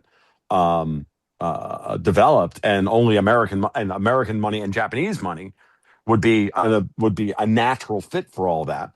So we got to end World War II between the Russians and the Japanese, which still hasn't happened yet, thanks to the fucking British. So you put all that together, and I'm getting the sense you don't like the Brits. I'm getting the sense you don't like the Brits. Yeah, me. Okay, but then you go one step further, and he also said that Europe needed to put $100 billion in to help build Ukraine. That was the kicker. That was the one where I said, "Oh yeah, fucking Trump really hates the Europeans." And you're absolutely right, Dave. Trump and Putin can make a deal over all this, and they probably already have made a deal. The problem is the Europeans are now openly threatening that that the United States is their enemy. They put those words in the mouths of Joseph Borrell, the former head diplomat. They put it in the mouth of Donald Tusk, the prime minister of Poland. Did the same goddamn thing on Twitter. I took him to task for it. And I sometimes I respond to tweets so that they're in my so I can remind myself to not forget a talking point. And gets back to what I was saying earlier about Congress. If they threaten to dump $4 trillion worth of treasury bonds because the United States is now no longer um, living up to its obligations to Europe and to its friends in Do Europe. they have 4 trillion? Is that They still the do. number? Oh, They that's a had big that number. number is That's a like big $4 trillion dollars. When you do the whole of the EU plus all the British satellites, that does not include either Hong Kong or Singapore, by the way. I have those separated out, and that's another $500 billion Well, I between the two of presume them. we have things we can do to them, which makes them pause over that. So That's exactly right. So, but again, the thing is, it doesn't matter when they make a threat like that. The know nothings in Congress, they get weak knees. If that circulates around the halls of Congress and the leadership uses that against the rank and file, that's how you can get the kind of gridlock that we have on Capitol Hill. It makes sense. So I'm not saying it's a great play on the part of the Europeans. I think it's a desperation play. It's insane because if anyone should be making trade deals with Russia, it's the Europeans. Mhm. right. Of course. But this is the interesting part about it. Viktor Orban, the other day, after he got his quote unquote victory over seizing the Russian foreign exchange reserves, right? He came out and explicitly said, you have to realize they've already spent the money. They've already made all these loan guarantees. They've already made all these investments. I have people coming out of the woodwork with coming into my Twitter DMs and on Twitter just telling me, dude, I was there watching them like pour billions of dollars into Ukraine 10, 15, 20 years ago. The amount of money is insane. And the European leadership, they're as trapped by this as anybody else because if if the minute Ukraine signs a peace deal, like half of UK companies, they go bankrupt because they have to write all these assets off because they're all of those all of those contracts are all based on them beating Russia and stealing the collateral. So the idea the Victoria Nuland types or sick fucks Mm-hmm. could be countered by the idea that the Victoria Nulands were attempting to blow up the European-Russian relationship. Oh, at the same time, absolutely. Okay. And but again, I I don't, it's so friggin' complicated in that respect. Like everybody had a reason to detonate Ukraine, right? For different reasons. Except for Putin. Except for Putin. Well, except for Putin. I mean, from the West. I'm only talking about. Yeah, right. Clearly, we're the aggressors, or the quote unquote, the West is the aggressors, right? The Right. previous U.S. administrations that set all this up, the Europeans together, the globalist clique, The call it John Davos, call it McCain's, the John McCain's. Barack Obamas, they were all in on this, right? Possibly for different reasons, right? But like I can even argue that like someone like John Bolton was doing it because he is that dumb and does believe this is the best way to create American greatness. I can Here's the believe problem that. I have in my old age. All these games they're playing, and it could be I'm just a pussy, and I'm just totally ignoring the fact that this is what humans have done since the dawn of time. But there's over 1 million dead guys in Ukraine while we're playing these chess games, and Yes. I have trouble, you know. My underwear's in a knot over the genocide in Gaza, but Mhm. it pales in comparison to the genocides that we back. Ours are way bigger, I know. and so I've become so anti-war in my old age, and I used to, I've been Reagan Republican type person the whole way, but I finally said, look, just massacring Joe Sixpacks because BlackRock wants to make money in Ukraine. The more videos you see of every one of those guys, look at it, I'm like, I am twice their age. I'm 35. I look at a lot of those guys and I'm like, I'm twice their age. And Right. No. dude, these Don't guys you on, wonder why the Ukrainian people themselves don't throw Zelensky out and just end the war? How do we know they they might, could? we don't know Don't what. you imagine they're completely sick of this, that they've lost 10 Oh, million people in They are. population. They They have are. no young men left in their economy Was to do America sick of anything. GWAT? We were. It's Yeah. it's And it went on for how long? 20 years. before we stopped it, And Jim. we have I mean, we have no idea what grip that he has on media there. Maybe they do. We don't know that. Yeah, Well, I agree with that. it's a question of and acting, and a lot of and I the and a suppose lot that of would the, have to happen in the form of part of the military, agreeing to coup him out of there. There's a million mothers who'd like their kids back. and Yeah. it's funny. I've looked at this from Dave's perspective from the beginning, and I said, what's a 500,000 dead Slavs? This was 2 years ago. I said this. What's a 500,000 dead Slavs fighting over swampland in Ukraine? From the British perspective, from the Brussels perspective, a good start. They Right. fucking hate these people. Just fucking hate Slavs. They always have. They don't give a shit. And you have to realize they hate Slavs. They hate brown people. They hate all of them. They don't give a Well, shit. they're not in much of a position to be doing much in the way of hate operations, considering how close their own country is to falling Oh, apart. what a fuck up. Oh my God, the Brits. The They're Brits, the just country. they're Forget London. Well, The yeah. UK is a fucking mess and a half. it's being liquidated. Same thing with Yeah. Canada. The whole Yeah. Commonwealth is just being So liquidated. Same thing with the city of France. London, Same thing with it's a- it's- France. Same with Yeah, the same thing with- Germany. Same with the Germany. city of France is going to be like one of these things in a 1950s horror movie, like The Hand That Wouldn't Die. The rest of the body is Crawling gone. along. It is. It's The Crawling rest of the body along. is gone, but the city of London is crawling around out there. Well, they keep trying to. Well, Jim, this is what I've been trying to say for a while now. Is that you can watch the way they're operating. They want to move the infrastructure that is City of London to a different geography. So, City of London, Rothschild, is that Rothschild money? That's part of it. Yeah, Okay. certainly.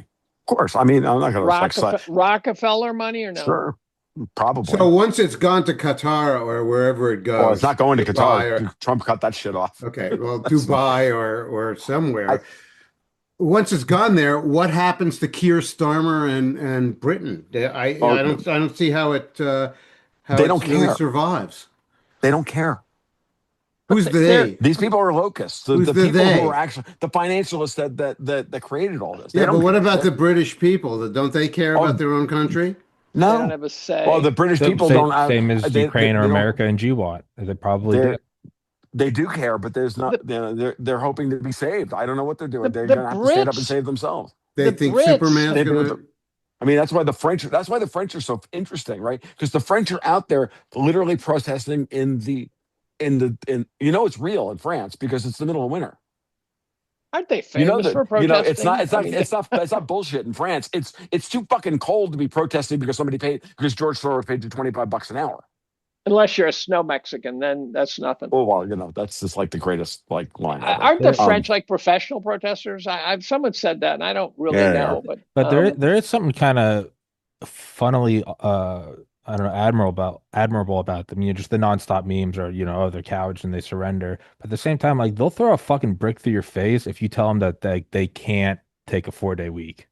Like I do admire that. Like that's what they care there's about. a famous story. Some guy who defended the French being cowards pointed out that, by the way, they've been in enough wars. Maybe they're just sick of it. But they described one fight where I think it was the Brits fought down to one last French guy. And the guy said, the leader of the Brits said, "Come on, surrender." And the guy said, "Okay, but I get to keep my gun." And the general said, "Sure, you can keep your gun." Right. They're not pussies. They've just had enough. Well, I mean, honestly, had that whole cheese-eating surrender monkey thing, right? Say that. Wait a minute. That was Jonah Goldberg's great only real contribution to the English language was the phrase "cheese-eating surrender monkeys" that he called them like right after 9/11 or whatever. And otherwise, nothing about Jonah Goldberg is even worth mentioning. I had dinner with Jonah, by the way. It was novel. It was novel. I'm not surprised. What I'm saying about that is like that's a very much an American British neocon meme. The French are really good at war. They've got hundreds of years of history of being really good at war. Right. They know how to throw a party. Now the one I like is Giorgia Meloni, and I like Orban, and I like these guys are pissers. These guys, these are great. And Meloni, just listening to Meloni hammer Macron. It's fun. It's like entertainment. But when what she is she hammers really Macron, doing? What is she really doing I to don't stop know. migration into Italy? I I'm don't not sure know. that she's I really don't know. accomplishing much. I don't Okay. know. I think it's very. What she's doing is she's surviving. She's in a she. If you think our deep state's bad, the Italian deep state's 10 times worse. Maloney is. I think she's in actually much better shape than you would think. She's not accomplishing anything other than surviving, and then watching Italy's fiscal situation improve. Again, I this is where I go back to the capital markets, and the capital markets are choosing Italian debt over German debt and French debt. Hmm. And that's your And key. And I Oracle also debt. think And that's because Oracle debt. well, and she has Trump has her back, and so the more that Trump has her back, and I mean literally have like graphed like the Italian German and the Italian French bond spreads since the day of the Biden Trump disastrous debate, and they've been crashing since then. Meaning Italy's debt has been bought preferentially over German and French debt for now a year and a half, and that those spreads have collapsed over a full basis point, over a full percentage point, if not more. And the thing, and that's telling you that the safe haven trade of Europe, that capital, if it's staying in Europe, is fleeing to Italy, while Lagarde tries to prop up France and Germany, and and it's failing. The capital just says no, that's enough, and that's with the most of the Italian government trying to sell the country to Macron in France. So This I is also too think much. I also think that the more the European Union is under stress from just everybody pulling their capital out, you're watching the fractures. You're watching the old enmities come out. The Brits are triangulating against the Germans and the French. The French and the Germans are at each other's throats because Mers is now pissed off with Macron for blowing up the the seizing of the foreign exchange reserves. Von der Leyen all the corruption about von der Leyen is coming out. Macron knows that he's going to get thrown out of power in France, so he wants to be pushed up to head of the European Commission. The European Commission is issuing a whole bunch of new Euro bonds, which was their fallback plan if they didn't get the Russian foreign exchange reserves. But then they pushed through all those loans. Well, guess what? Those loans are war bonds, and guess who gets the tax and spend authority to issue those bonds? The European Commission. That's fiscal. That's the Achilles heel of the European Union has been the fact that they've had no fiscal integration of a singular bond issuer. I've been on this story for years. I'm like, and you're watching them like bit by bit, keep issuing new bonds in order to give the European Commission tax and spend authority. The richest part about that whole fucking thing was Christine Lagarde. You know, felon Christine Lagarde, the head of the European Central No Bank. jail time. Right, no jail time either, by the way. No, she gets promoted to the head of the I ECB, know. I and then she has know. the nerve to go out there wearing her neck scarf because otherwise her Adam's apple would be quivering. Saying I wasn't ready to do anything illegal So over, her name was taking Chris Lagarde before. Got yeah, it. exactly. Taking the Russians' foreign exchange reserve. I wasn't willing to sign off on anything illegal. No, she was. They're literally trying to. It's always been about trying to get the European Central Bank to become the central bank of Europe. The European Commission being the singular tax and spend authority, taxing authority and spend authority.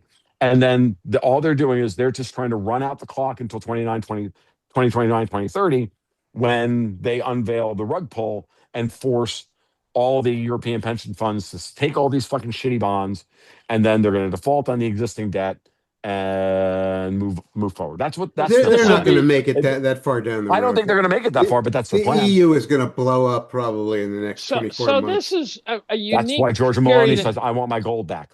This is a unique period in history where there's not a hot war in Europe, and it's got to be a metastable, brief hiatus, and it's gonna get ugly. Now, one could argue that the war is actually now playing out on the financial battlefield as opposed to the regular battlefield, but financial wars can turn into hot wars pretty quickly. Yeah. Yes, they can. Well, that's why Europe refuses to allow Ukraine to sign a peace deal. Because if they do, then all their plans, to Jim's point, all their plans blow up. So if I'm Donald Trump, I'm doing everything I can to put pressure on all of those points. And if I'm Scott Bessent, I'm the guy who knows how to do it. I don't Here's an think they're gonna. interest. I don't think they're gonna stop. Really, there's three ways that this war can resolve. Mhm. One is that the it can be negotiated with Europe being excluded, and that's a possibility. They can just Is they that a can just high probability no, or it's where do you put I that? wouldn't I can't attach a probability to it. Okay. The Okay. other the high probability one to me is that Russia simply is victorious in this war, and Takes what it wants. they get to dictate what the terms are going to be. And Mhm. the negotiation part is really for Trump and the U.S. government just to save face, and pretend that it resolved otherwise. But Russia winning the war, basically by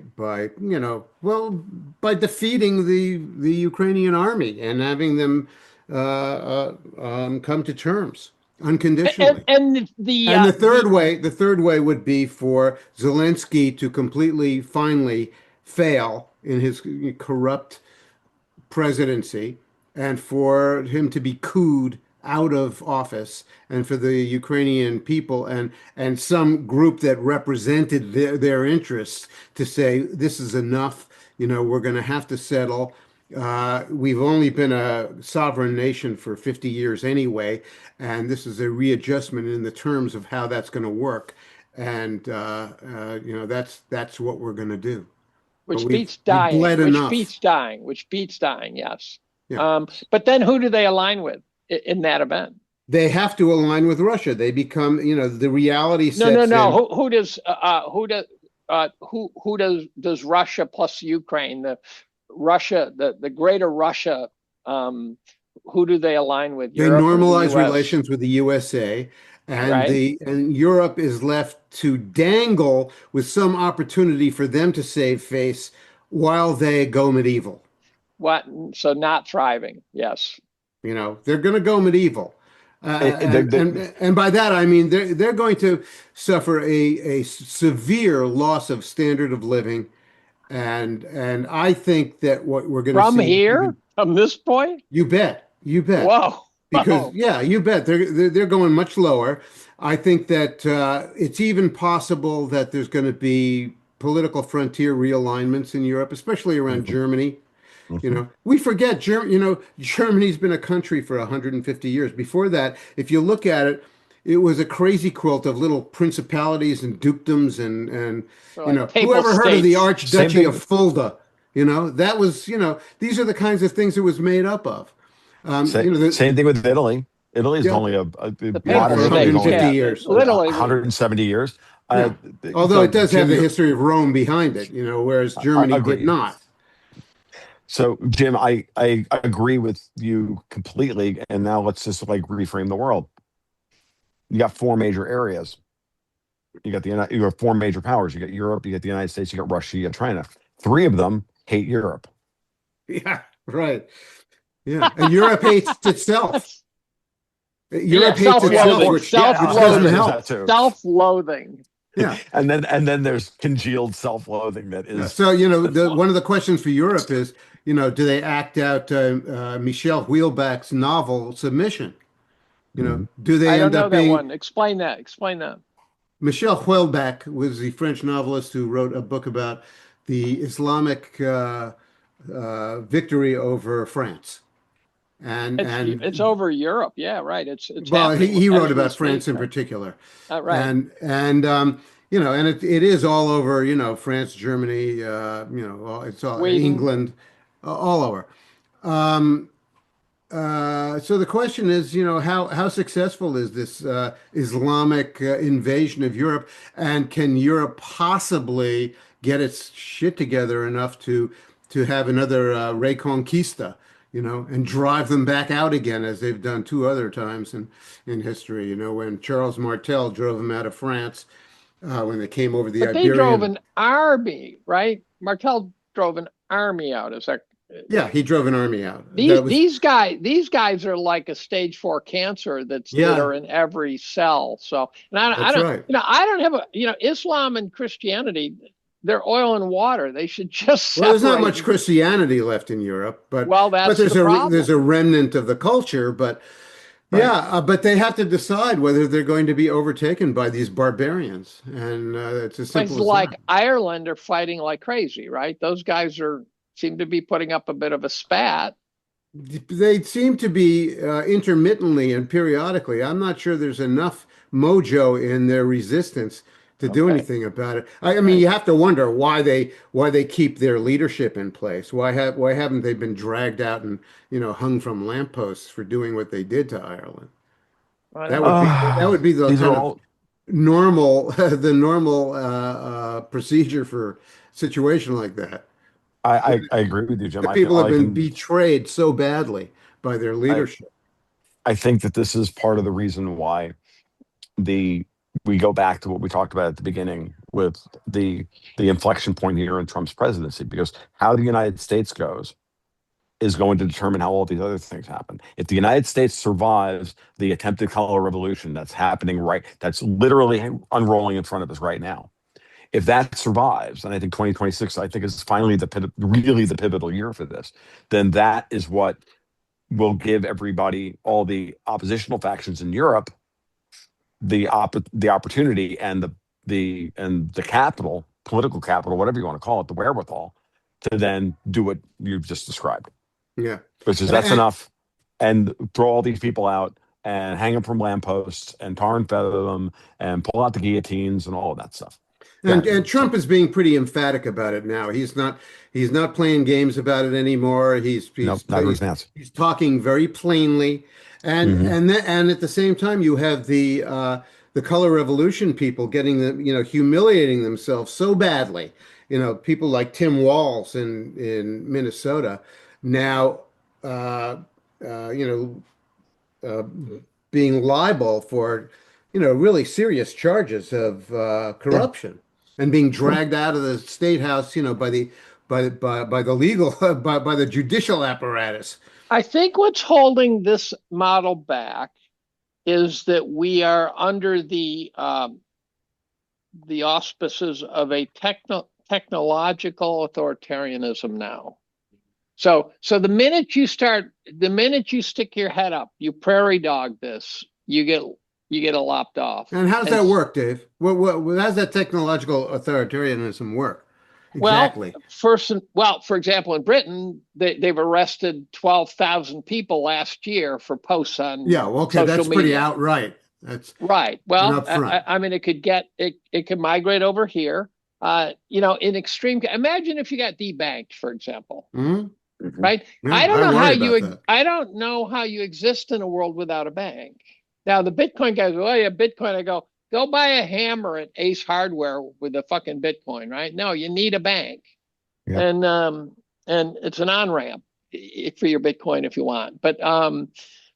So I think people are terrified of that. And we saw how effectively they shut down all sorts of information from very serious players during COVID, right? Mm-hmm. They destroyed them. They destroyed careers from elite scientists trying to say, hey, wait a minute, we're doing this wrong. Boom, cut off their heads. I think people are terrified of this. And what happens is that then becomes sort of a hyper normalized world where you just say, look, you speak up, you're going to lose. So I'm going to let my neighbor do that part. Well, and again, and that's the interesting part about that's what Trump in many ways symbolizes, right? He symbolizes the guy who fought back and won. Right. Mm-hmm. Okay. Right. And so this is this is really all he has to do. And that's why the blacks him. like him a lot, because he's the man, right? They beat on them. They beat on him. They're going, I understand what this guy's going through. Exactly. And so there's I think that there's a lot of overlapping psyops right now about how badly, Trump's going to do in the midterms and this, that, and everything else. I think a lot of that's out there. I think that the intelligence is working on the existing institutional apparatus to hold this in place for as long as possible. But the popular uprising that's happening everywhere is coming. And all Trump really has to do is just go, yeah, that's enough. we're doing this now, and at some point he has to put Thune on the docket. He has to put somebody in the vice and then force the thing through. So Because Mike they will Johnson win got, if he doesn't, then is your point. They will win yeah. if he doesn't do Oh that. yeah, I agree, and that's why that's Okay. also why they're at the same time saying, okay, that we have to also take out Vance because we look, dudes. I can sit here and right here in like 3 minutes, I can give you the worst case scenario. They kill Trump, they neuter Vance, or they impeach Trump after 2 or 3 defections in the House. He does something dumb, something clearly illegal, right? They impeach him, they get rid of him, they kill Vance, and we get Dollar Store Obama as the president of the United States. Hakeem in my write-up Jeffries. this year, I kept referring. I wouldn't refer to Biden as Biden. I kept calling President Autopen. President Autopen. Sure. I like senile ice cream man. That's a Dexter Whiteism. I also really like creamsicle Mussolini for Trump. I think that's hilarious. Creamsicle Mussolini. Yeah, That's creamsicle great. Mussolini is pretty good. I also like to call him creamsicle Hitler. We go back and forth, and Dexter has to yell at me. No, dude, the phrase is creamsicle Mussolini. He's more Mussolini than Hitler. True, but they want to frame him as Hitler. So it's we go back and forth. He's either orange Jesus or creamsicle. There's Mussolini. another one. There was Cheetorini. I never heard that one. Cheetorini. Yeah, I like that one. There are some good names. I also at the end of the day just really like Don Trumplioni because I really do think that at a certain level he's just acting like a mob boss. And there's, at some point, he's going to finish off all of the loyalty tests to find out who he can actually count on. And then we're watching him go forward. Notice how everybody for about I 2 think minutes. his loyalty tests are too draconian. They may be. His loyalty tests are too draconian. I'm not going to argue. I don't know. I don't have an opinion one way or the other, Dave. I'm not going to argue that point. If that's true, why is Susie Wiles still in her job after Vanity Fair? What was that all about? It was an attempt by her. It was an attempt by her to get control of who gets the money and the which candidates get the money in the primaries. So is that a shot across whose bow? Wait a minute. You lost me. Vance and Musk. Musk is putting shitloads of money behind the midterms. They're choosing who's going to get the money for the midterms. Well, who's they? Vance and Musk. Versus Wiles versus Wiles and the established GOP donor network. Why would Trump do anything to give aid and comfort to the established GOP network? Well, because he, realistically speaking, he knows. Okay, what I'm getting at here is I'm saying that was a fight below him. He's going to strategically he has to play as much ball as possible to get some of these guys to come on, some of the establishment to come onto his side. And if he has enough political capital and enough of his guys coming through the primaries, they're going to have to back off the obstruction because, at the end of the day, again, to Dave's point, they're only in it for themselves, right? And if they're only in it for themselves, using that model, and that's not the only model here. That's not the only aspect of the model, but I mean, everybody's going to stick their finger in the air and figure out, who's winning. But how does Susie Wiles running her mouth at Vanity Fair 11 times over the last year? How does that fit in? I don't see how that helps her accomplish that. I don't. Again, she has a different view of how to win than JD Vance and Elon Musk. What, female psychodrama? Because that's all that was. Is she sanctioned? Is that sanctioned by Trump, in your opinion? Did Trump sign off on these diatribes? Well, he hasn't. I don't know. But he hasn't complained about it. He has not complained about it. So maybe that's your answer. I can't quite put a model together for all that. By the way, the other guy who's still in good terms with Trump turns out to be Tucker Carlson. You can watch him dance around anything against Trump. I don't know if that's Tucker trying to protect himself or what, but it is. But I would think so and I wouldn't be surprised to see Susie Wiles get fired after the holidays. It's possible. It is possible. We'll find out. We're going to find out. I mean, I we're think gonna find I out. think Trump has a sentimental thing about Christmas, and he just doesn't want to, he just doesn't want to stir the pot during Or you can Christmas just do the itself. most hardcore thing ever and do it on Christmas. At Christmas. No, Yeah. I think Well, the Christmas hardcore thing would Day, be to send 8 federal a.m. marshals into the Colorado prison and yank Tina Peters out of there on Christmas Eve. That I would be agree. the baddest ass thing he Fucking could dressed as possibly do. Santa and the elves. Yeah, no, that would be really good.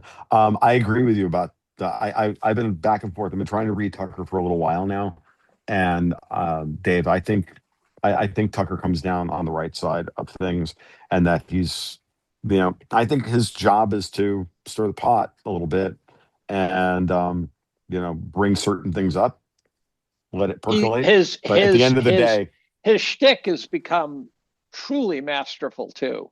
He's gotten mhm, better and better at mhm, presenting his case, such that mhm, you almost can't refute anything he says. Except for one mhm, thing.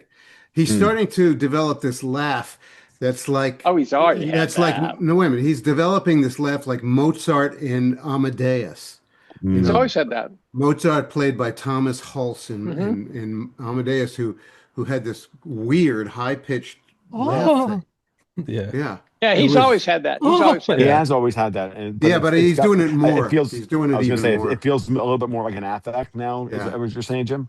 yeah, yeah. Okay. Yeah, I agree with that. Interesting. Yeah, I mean, he's always had it. I agree, and because and the reason I'm asking you that question is because again, Dexter White noted it at some point in the past as well, and he and I've been talking. He's like, I don't know what the hell's up with this weird laugh that he's putting on at this point. It's a little weird. I'm like, I don't know either, dude. You notice it, you put it up on the whiteboard as a data point, Seems and seems to me be better off if he shook it because it seems to achieve nothing. I Yeah. agree. Mhm. It seems so. Um, Makes him look supercilious. Yeah. yeah, But yeah. I had dinner with a guy about 5 years ago. I know you were on his show. You had dinner with him too.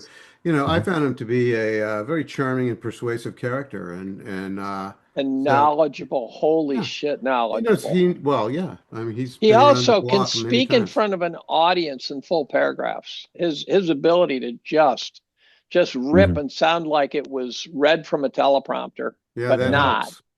Right. Yeah, he really his verbal prose is phenomenal. Really. Mhm. Yeah, I don't know. Maybe the laugh is it's maybe it paints him as less serious, kind of robs fuel from the idea that like, he's a Nazi. You look at him, you're like this Mhm. guy. I'm just I don't if it's a know. I'm just as a reason for He's iffy to he's I don't trying know. too hard. Yeah, Yeah, that's I think the best observation. Like, yeah, is that it's coming off a little fake, a little I just forced. I I I haven't noticed that. He's always had that, and it's always been annoying to me. So, So is Elon Musk going to choose Nick Fuentes as the first astronaut to go to Mars? oh, please say So we no. so we know so we can get them off the fucking planet. That'd be great. And as far away as possible. Exactly. That thing you sent to me, Tom, that Dexter sent to you, Mm. uh, connected me with Fuentes. I was like, you could shoot me. I mean, you might as well just gut me with a carving knife. I That know. was I a know. nasty article. That was a That nasty was it was article. awful. I could not Well, believe it. I And tell you, I ripped the guy. I got a good for you. meme that says "Go fuck yourself," and it finished at the end of the paragraph of ripping him. I go, "We could have a chat, or you could go fuck yourself." I said I would never accuse you of being a pig fucking liar because I couldn't defend that entire statement. I was mad. I was mad. You'll see it soon. I am making progress. No, no, you lost me. This is a Who are you guy who fighting was. with? We probably shouldn't go into this too far, but this is a guy who's the president of a National Jewish Association, and he Ah, called me a Holocaust denying Nazi, and and I lost my shit. yeah. I took him to task. I took them all to task. I had to, even if I didn't write my annual review, which is much shorter this year, mercifully. Thank God. Um, yeah, I know, no shit. I just couldn't write it. I didn't have my A game, and I couldn't write it. I just couldn't do it. You got to have your A game to punch that sucker out. And Agreed. And your A game has gone by because you're so confused by events. Is yes, that? yes, confused by events, confused, not knowing what's factual anymore. Mhm. Uh, to the extent I could cope with that, I realize I don't like the big league battle. So when I found myself in the middle of one, I found myself right in the middle of Tucker's Mhm. fight. I didn't know that was going to happen. I decided this is not where I want to be. Period. And it means I'm a pussy, right? I mean, it does mean by the way, when we got into it on last time on Thanksgiving. MTG quitting, Right. Yeah. one of the reasons it got hot was because I was on the verge of quitting writing. Oh, And Sure. so you guys are going empty, and I'm going, you don't know what she's going through. And it was no, really, at some levels, you don't know what I'm going through. that, And Dave, so Well, that's why that, by I the way, emailed that you was fine. immediately. That was fine. No, that's No, why that was fine. That was I fine. emailed you immediately afterwards and apologized because No, I was like, it was fine. It was fine. no, I get that. No, I'm saying is like, no, I know I don't know. But I also knew that you guys didn't understand that this was hitting closer to home than you could possibly know. In hindsight, So, I can, but you know, I right. could feel so it at the goes all time, of world history. No, that's and fine. That's fine. I forgive you. By the way, I was on a podcast with Steve Hankey a couple days ago. We asked him about London, Ferris and I. So we said, Ferris wasn't sure what to do. I said, no, we got to ask Hankey about London. and he totally blew off your model. And the problem is, I'm not convinced he knew about London. He appeared to not know anything about it. That's right. And I've said if he had said, here's what you're hearing, here's why it's not true, that would have been fine. But it was at a whole nother level of I don't pay any attention to London. And I go, okay, that doesn't help me in any way, shape, or form. which is interesting, and it was interesting. It was interesting in that sense. And for the audience, just to know that Dave and I chatted behind the scenes as well after the last time we were on the show together, and I could, that was the general impression that everybody I talked to who watched that show said, "Oh yeah, you could just tell that this was hitting very close to Dave." And I'm like, "Yeah." Well, and everybody had sympathy for you, Dave. That was the point. Everybody actually had sympathy for you. Well, I think people picked up on the fact that I was in a crisis mode. People picked up on that, and they were very generous to you, by the way. Just I'm letting you know, certainly within my community, they were. Well, I'll manage to piss them off this year too. So, of course you will. Of course you will. But I really did come to. My brother said it really well one day. He said, "Would you want to trade positions with Nick Fuentes?" And I said, "No, not even close." He said, "Then be careful." And I go, oh, fuck, that's really a good point. So I do not like the big league brawling. Would not want to be Candace Owens. I would not want to be Tucker Carlson. I would not want to be these guys. I want to have 350 followers on Twitter and be able to put on Nazi swastikas and have no one care. Twitter was a better place when I had. Twitter was a better place when I got to take this because she's called me 3 times. Just a second. So star. And to Dave's point, now you all know why I swear so much on these. Why? I do it on purpose.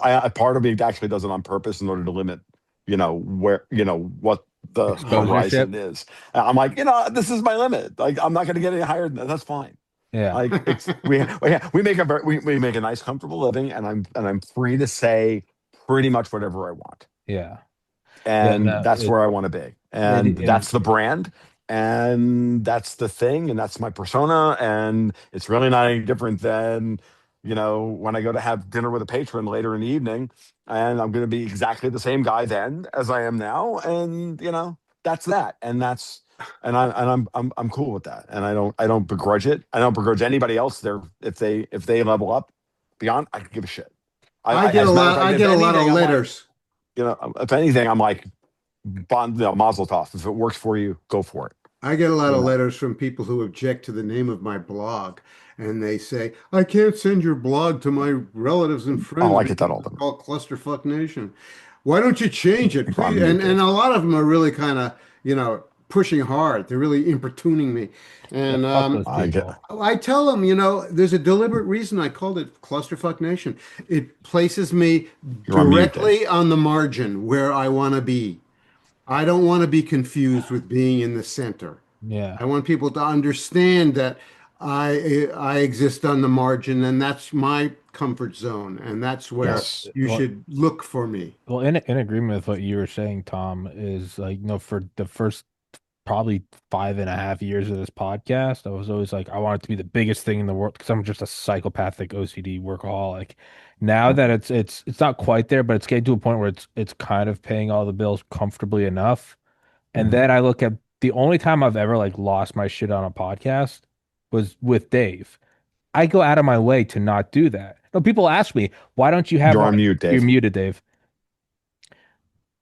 You're muted. That's your worst? Well, so that's the thing. So people ask me, they're, why Holy don't you do fuck. that more? And I go, because I don't like that style of interview. Some people Yeah, do. we just got our temper started to Well, fly, that's saying. right? So I'll have on Sure. people with Trump derangement syndrome. I don't give a shit. I don't, if they have like a cool book, I'll completely, I'm not there to, I just want to talk to them. And then to what Tom's saying about like being like the megalith, I'm now realizing more. I'm like, I don't like that confrontational shit. I'm much more just like, I just want to hear it all out. And I'm also like, yo, wait, I don't want to be the fucking bat symbol. Like, holy shit. No, if this can pay for this and I can, get a girlfriend and a dog, I'm like, cap it, cap it. Have sex with Charlie, both of them. I Yeah. mean, At the same time, yeah, Sex no, Tommy, with with both you. of them, yes. Yeah. I think you're the next Charlie. You think you're gonna kill me? No, no, no, no. You just want to bring people together and listen to them, you I know? just don't like because I've had That people was be what like, Charlie was doing, yeah, right? well, people be like, Yeah. why don't you put these shows That worked together? out well. You know these guys, and I'm like, Well, it doesn't have to I work out don't, that I way. just don't like it when you hear people This is screaming. I'm like, I don't want to do that. what's I just, really funny. Yeah, I'll say the same thing. When I know that I'm going to go into one of these and it's potentially going to be confrontational, I actually have, believe it or not, I actually have a lot of social anxiety. I don't actually like to have confrontation, angry confrontations with anybody. I don't at all. It's really draining, and It is. it stays with me for days afterwards, Oh and yeah, and rest all of the the day you're rest of it. jacked up. Yeah, no, it's terrible, and I have no desire for it It only whatsoever. bugs Uh, me when they bushwhack me with it. If I know it going into it, I'm okay with it. yeah, Sure. yeah, and Because that's you can true. prepare. You can prepare. Yeah, Yeah. I got into one with a guy a couple of weeks ago on about CBDCs and digital prisons and all that. And I'm like, oh, God, I don't want to do this. I had to do one with Jim Jatras recently, and it Jim was who? awful. Jim who? Jim Jatras, and who's a I don't man I know. respect and I like. Former one of the former ambassadors. He's a U.S. ambassador and prominent libertarian, and we had just a completely opposite view of what Trump is doing, and it was really uncomfortable, and I hate it. And interestingly enough, Tommy and I have been trying to get Tommy onto my podcast so that I can listen to Tommy talk for 45 50 out of 75 minutes as opposed to me doing all the heavy lifting because I just wanted, in some ways, I can do it. and Yeah. I brought that up to my, we just haven't been able to get the schedule together. I've been, I fucked up. Yeah, we were supposed to do it yesterday and I fucked up and left my power cord to my laptop up in Tennessee. So I didn't have any infrastructure or anything, but sometimes I just want to I want to, have people on just to have a conversation with them out of the normal idiom. Yeah. You know, Yeah. and if I don't invite you guys on to the podcast, it's only because I'm scatterbrained. You guys are always welcome to just say, "Hey, I've got a day. Would you like to do a rip one-on-one on your podcast?" I'm like, absolutely. Never ever think that it's not, that there's anything else like that. There's never anything like that. I will talk to you guys whenever, however, but we do these often enough that I didn't think it was that big a deal. FYI. So I view it like whenever you like turn on like when I go to my parents' house and they'll turn on like Fox News or CNN and it's just people arguing and screaming. Yeah. One, it's not novel. You're not offering a new product. Just from a right. business standpoint, you're not offering a new product. But I'm also Mhm. like, if I've like gone through this much work to build this thing, which I've believed was the holy grail of alchemical gold, to be my own boss, doing what I want to do. It's just I Mhm. place that higher than it's harder than getting into med school. Why would I then take the thing and go and let's make it blood boiling and give me a heart attack? I'm like, well, no, if I've gone this far to like build my own kingdom, I'm like, it's gonna be laid back and I'm gonna do how I want it. Like Well, that's it's it just it's the way I like to describe it is it's great to have conversations, and if you want to record it, have a ball. Um, yeah. and now my wife, if she wants to talk to me, she says, "Can we do a podcast?" Um, I have trigger warnings in this. I always have them in my reviews, but this year's I said I had a bunch of trigger warnings. At one point, I said I have Tourette's syndrome, so fuck you. Um, No, you're a fucking pussy if you can't take it, right? One guy said I can't send it to my 16-year-old granddaughter or something. My 16-year-old daughter, and I'm thinking, your Good. 16-year-old daughter's heard all this shit. You're fucking out the lunch, Dad. Yeah. I You don't think I she get watches I get that a HBO? lot from people. I Yeah, get this stuff. or look at her phone, look at the porn on her phone. I get that a lot. That I get from new patrons or from this. I get it all the time as well. Tom, this is great. I'd love to send it, but you have to stop swearing. I'm like, Oh, wow. that'll happen. Oh Yeah. well. Oh, I bet it'll what grow I do 2 is, inches. well, actually, what I do is if there's what happens is it depends on the show that I'm on, right? Some like this show, we all swear like fucking sailors, right? And if you don't like it, fuck off. But on other shows, sometimes that like the host doesn't really like it, so they bring You it dial down. it back. Yeah. You dial it back, and then you do the thing, and then you say to the patrons, "Oh, by the way, this one's when I send it out, to the patrons, I say, oh, by the way, this one's safe to send to your aunt, or Well, I whomever." often ask the host, where is this Yeah, I do rated? that. G, Yes, P, M, R, right, triple X. Yeah. Where do you right. want it to be? I do the same thing. Yeah, Right. Actually, I kind of actually follow the guest lead. If it's someone I haven't talked to before, I won't say a single swear until I hear them swear, and then I'll go forward with it. But if they're right. not, it's just assume they don't want to or something. But Right. it's also, Mhm. I will say the inverse though is like people will say like why are you torturing us with this episode? I'm like, don't fucking watch the episode. Like the people that think that again, I would say it every time, but there are people that think that they have a say in like the bald ones. They're like, well, I would like to see this one instead of that. And I'm like, legitimately kill yourselves. So I read comment sections, and I'm trying to understand what they mean. So every comment section has certain patterns that I think must be algos and robots. Yeah. Yes. Mine sure does. And there's always one person who has a very specific criticism of me, which I'm drawing a blank on because I don't care. But it's one, in some sense, they're picking up on a weakness of mine. Mhm. And I go, but there's always just one. And then there's always someone hammering me for being clueless. There's always someone hammering Tom for knowing everything. But it's rhythmic, right? It's like you could interchange the comment sections. And there's relatively few where you go that, and then there's a whole ton that are obsequious shit, right? Yeah. The obsequious, oh, this is the greatest guest ever, and I go, fuck off, Right.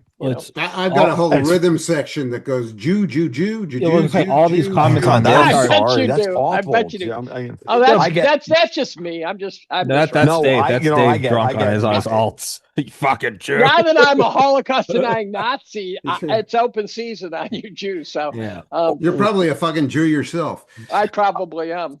Well, Like me. I two things. One, what I noticed more than anything else, and it's always the same people, and it happens all the time. They always say, "Isn't it great that Luongo actually let somebody else fucking talk for once?" Oh yeah. Well, so Yeah, I and that wanted to one get happens all the time. I That one wanted happens to all I the wanted to time. say what the comments. I can already tell you what they're going to be for this one. It's either get rid of Tom so the other two can talk, and then if Tom talks less, it's like, man, Dave and Jim are really meandering, or it's Right. Dave is clueless, or it's like exactly. or actually most of it's they love Jim. They're like, finally they let Jim talk and he's wise, and I'm like, well then I go think to Jim's his the fucking voice of reason. Well, and then Jim's people the will be voice of like, reason. why don't you just do Jim? I'm like, go to his podcast. Right. Yes. There's no one's you ever. go. Every once in a while, people are like, "Hey, the Baldwins." I'm like, "There you go." But everyone just has. You don't get a say in this. This is an autocracy. Like, fuck off. Like, Right. So on the last point about us all being fake crypto Jews, or in Jim's case, an actual Jew, and then Dave Jim's and I being crypto authentic. Jews. He's totally Yeah, authentic. he's I'm an an Aryan authentic Jew. Jew. Yes. So years ago, when I was first starting to climb up a little bit, I got noticed on 4chan, and I got a ping from Dexter White. And he says, "So the guys on 4chan have discovered you, and they're like reading your stuff on Zero Hedge and stuff." And they said they're like, "FYI, they all like you except that quote, you're a little Jewy." Yeah. God damn. I was like, little "That's the Jewy. nicest compliment I think I ever got." Like, it was Oh, just I perfect. invented a term. I was going to write a section on Israel and then decided it was just not worth it. I wrote a section on what happened to me, but I had an Israel section that was kind of a path from childhood up to my present thinking. And then I said, no, don't go there. But I searched Boomer to Mhm. get the demographic. and Google AI gave me about 6 lines, of which there was a slight hint of demographics, and the rest of it was just talking about what a complete bunch of assholes we are. The whole fucking thing was and then I wrote, this was going to be posted in the Israel section. I said, "Oh God, imagine if you were a Jewish boomer. Holy shit!" And then I invented a Joomer and gave it a definition. It's funnier than shit. I think even the Jews would like it, but I pulled it. I said, "No, don't go there. Don't go there." The phrase that has been going around for a while, and I just so you guys know, is Doomer Boomer. I don't know if you've heard that one before. Well, I'm one of them. I am profoundly. I'm the stopped clock. I'm the, Yeah, it's Doomer Boomer. There is. And I always say, look, when the stop clock is right, and it blows your fucking house up, you're gonna wish you paid attention to what time it was. Exactly. Yeah, So, no, there's absolutely never a consensus or like a happiness about a guest or a combination of guests. There's just not. People just want to bitch. I think that's what a lot of it is. They just want to complain. Of course they do. So I don't look at comments. You can never overstate people's ability to misunderstand each other. Oh God. Now, when someone gets into it, say on social media, sometimes you just ignore. Sometimes you can't control yourself and you piss back a little bit. But the constructive thing is to try to disarm them and use it as a sparring match where you practice your ability to get them to come over to your side. Tucker, by the way, is doing a brilliant job of that. When he had Anna Kasparian as a guest on his podcast, it was brilliant. He created a lifelong advocate deep into the left wing with that interview because she thought he was awful. By the end, they were just big hugs. And now she's shrieking about all of the corruption in the Los Angeles and the California government. That's right. That's right. That's good. She got tired of towing the line. I think she was the one who referred to as being a prisoner of her followers. And she finally just said, I can't keep spouting shit that I'm now questioning. I had an interesting exchange this morning with a correspondent who was talking about Rob Reiner and what his strange role was in Hollywood. And, my take on him was that he seemed to make some pretty good movies, but I always felt like he really wasn't all that bright. And he occupied this strange space where because he was so successful, he seems to have been his family was too. His family was. His family was too. He's a legacy case. But I wonder if he was actually the original. If his designation as meathead in All in the Family was really correct, because I don't think he was that smart. But I do think that he exercised some kind of weird hypnotic power over people's belief system in the Hollywood studio world. So here's something to track down. Oh, go ahead. And that might have been one of the things responsible for the uniformity of delusion that we see coming out of Hollywood. Well, Hollywood is such a goddamn echo chamber that But also, remember, he consorted with the Obamas. Right. And, what you get there is this, with Obama, he's got this kind of, there are two reasons why he needs to consort with Hollywood. One is he needs to create as many allies in the media world to be persuasive for himself. Right. And the other one is that he needs a new revenue stream post-presidency. Now here's two things about Reiner that I'll point out. One is that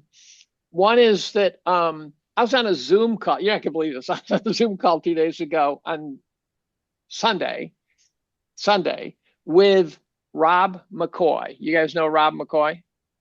He's Turning Point USA guy? Yeah, the father of Mikey McCoy, who was very suspicious. So I went on the Zoom call with about 20 of us thinking, oh, this could get weird as shit. But he just gave his pastor shit. It was just all about being Christian and shit. So I didn't touch anything. I just let everything go.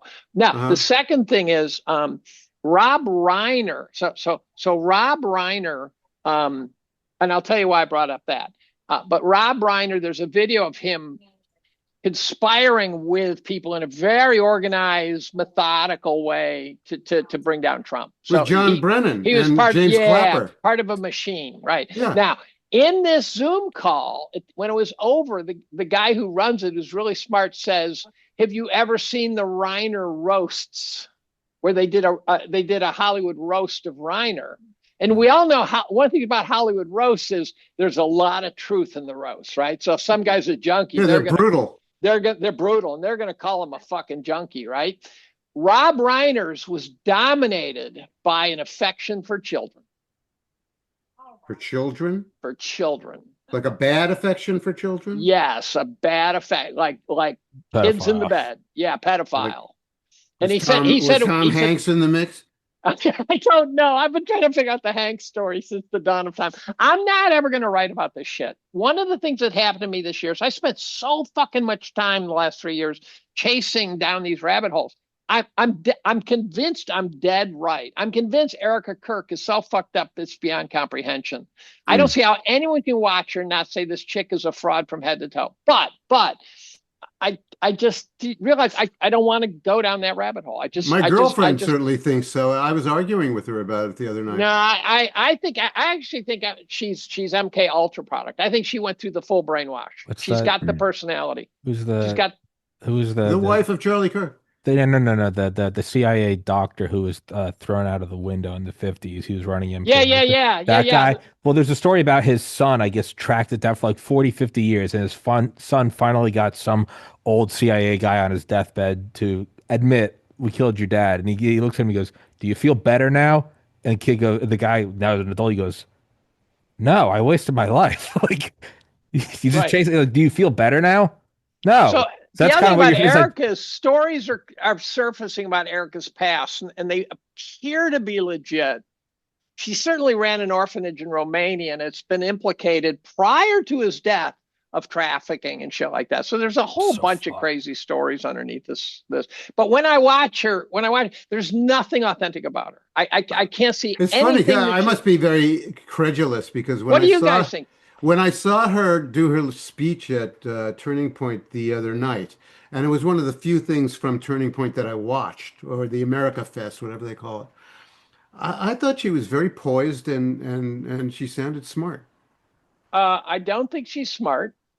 I think she's probably getting better at the poise. There are videos that are so damning, like when she got asked online, on air, no question it's true, what year she got married, and she couldn't remember. There's videos of her daughter referring to Charlie Kirk repeatedly. You don't call your dad Charlie Kirk at 3 years old. She says she never dated. She's at one of those fucking reality dating shows, for fuck's sake. She supposedly was doing all sorts of guys in the past, and so her backstory is filling in, and it's just not filling in very well. Okay. But I don't want to write about it. You think the whole Turning Point story is crooked? Well, so there's a guy who chased down a bunch of paychecks that went out, serious paychecks that ended up at vacant lots and stuff. Wow. Yeah, so if that story holds up, then it means Turning Point was just laundering a shitload of money into people's pockets. And Charlie might have discovered it is the problem. Charlie might not have known about it. I still don't know who Charlie is. I've been waiting for someone to tell me who Charlie is because I'm not convinced his backstory is not fleshed out at all. You don't know anything about his childhood. What do you guys think, Tom? I don't really have an opinion because I haven't really thought about it whatsoever. I want to say is which unfortunately I have to get going. Me too. Do you guys do your thing? If you want to continue going without me, it's fine. Yeah. I've got a call in like 15 minutes. I got some other things I got to take care of. I got to go to Sarah. But it's been great to talk. It's been great to see you, all three of you, and to everybody. Merry Christmas. Yes, everybody who throws in to these every time we do these. Merry fucking Christmas, because by God, Merry fucking Christmas, Happy New Year, all that stuff, and Happy Hanukkah, Jim, and all that. And all I don't do that. Hanukkah. Well, whatever. I'm a Christmas Jew. So we used to do dinner on Christmas. Merry Christmas, Tom. Merry Christmas. We used to do Christmas dinner with friends who are Jewish because it was just us, and we'd call it doing the Jew. That's what they called it, doing the Jew. We'd go to where do you eat a meal on Christmas, you go to a Chinese Chinese restaurant. restaurant. That's Yeah. exactly right. We didn't do that. We put up a Christmas tree and everything. I don't know. Christmas, look, Hanukkah's kind of a dreary holiday. It's like it's like the music and it's like the music. It's all in a minor key. I prefer Christmas. I like to hear a few things in a major key. That's an I interesting way you to know, put it. I like the tinsel and I like the lights and the snow and all that stuff. So I had about an hour talk with a guy that I've known for 50 years who not only is Jewish, but he Nobel Prize, but spent 2 years in an attic. And I've asked all my Jewish colleagues things about Israel and things about Palestine and things about Judaism and all through the years, to understand where anti-Semitism comes from, what's the origin, things like that. But I never asked this guy because I figured I might be resurrecting memories that he just doesn't want pulled up.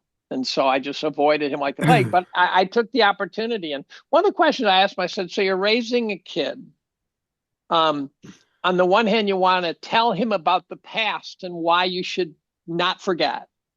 And on the other hand, I said, if I, for example, said statistically a black guy is more likely to kill you than anyone else, I'd have a couple of kids who were racist by the time they were adults, right? And I said, so how do you raise a kid warning him of the past without putting a yoke on him? And he said, it's a very fine line. He said, it's a very difficult line. He didn't like Netanyahu. The greater Israel, it's totally dismissive of it, saying, no, it's a terrible idea. He was very balanced. It was a great talk. Well, let me give you a final parting thought about this stuff. I had a troll on my comments section yesterday Shocking. for my Monday blog who was going on about the Jews this and the Jews that, and he was complaining. He was complaining that the Jews wrote most of the popular great Christmas songs that we know. The Irving Berlin songs and all that. And he was complaining, or he was complaining about it okay. because as though they were intruding in American culture and taking it over. And I had to explain to him, I rarely make comment on my own comment section, but I had to explain to him that the Jews who came over here in the early 20th century, late 19th century, wanted to assimilate so avidly and so badly that they ended up celebrating the American common culture even better than the people who founded it. Right. They wanted normal. They wanted to be Americans, and they wanted to assimilate, and they wanted to be normal. They wanted to be part of this great common culture, and that's why they wrote those Christmas songs. So, that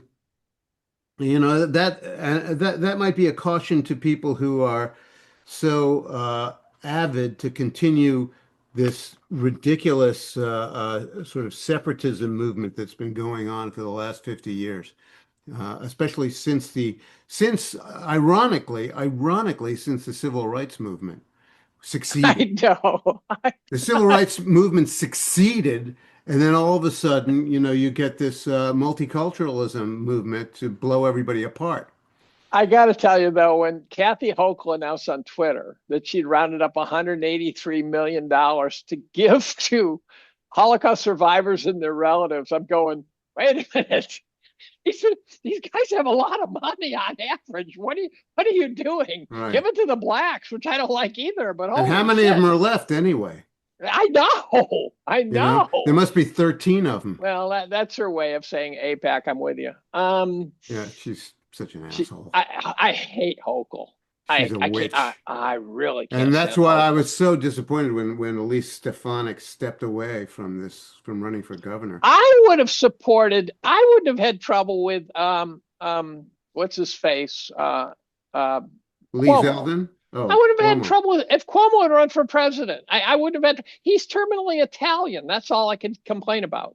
Yeah, he likes to pinch girls' asses. Oh, I'm shocked, right? An Italian guy who gives hugs, right? And he put people in nursing homes during COVID. I go, well, there's a lot of audible calls made at the line of scrimmage at that point. So I don't think he did it to assassinate them.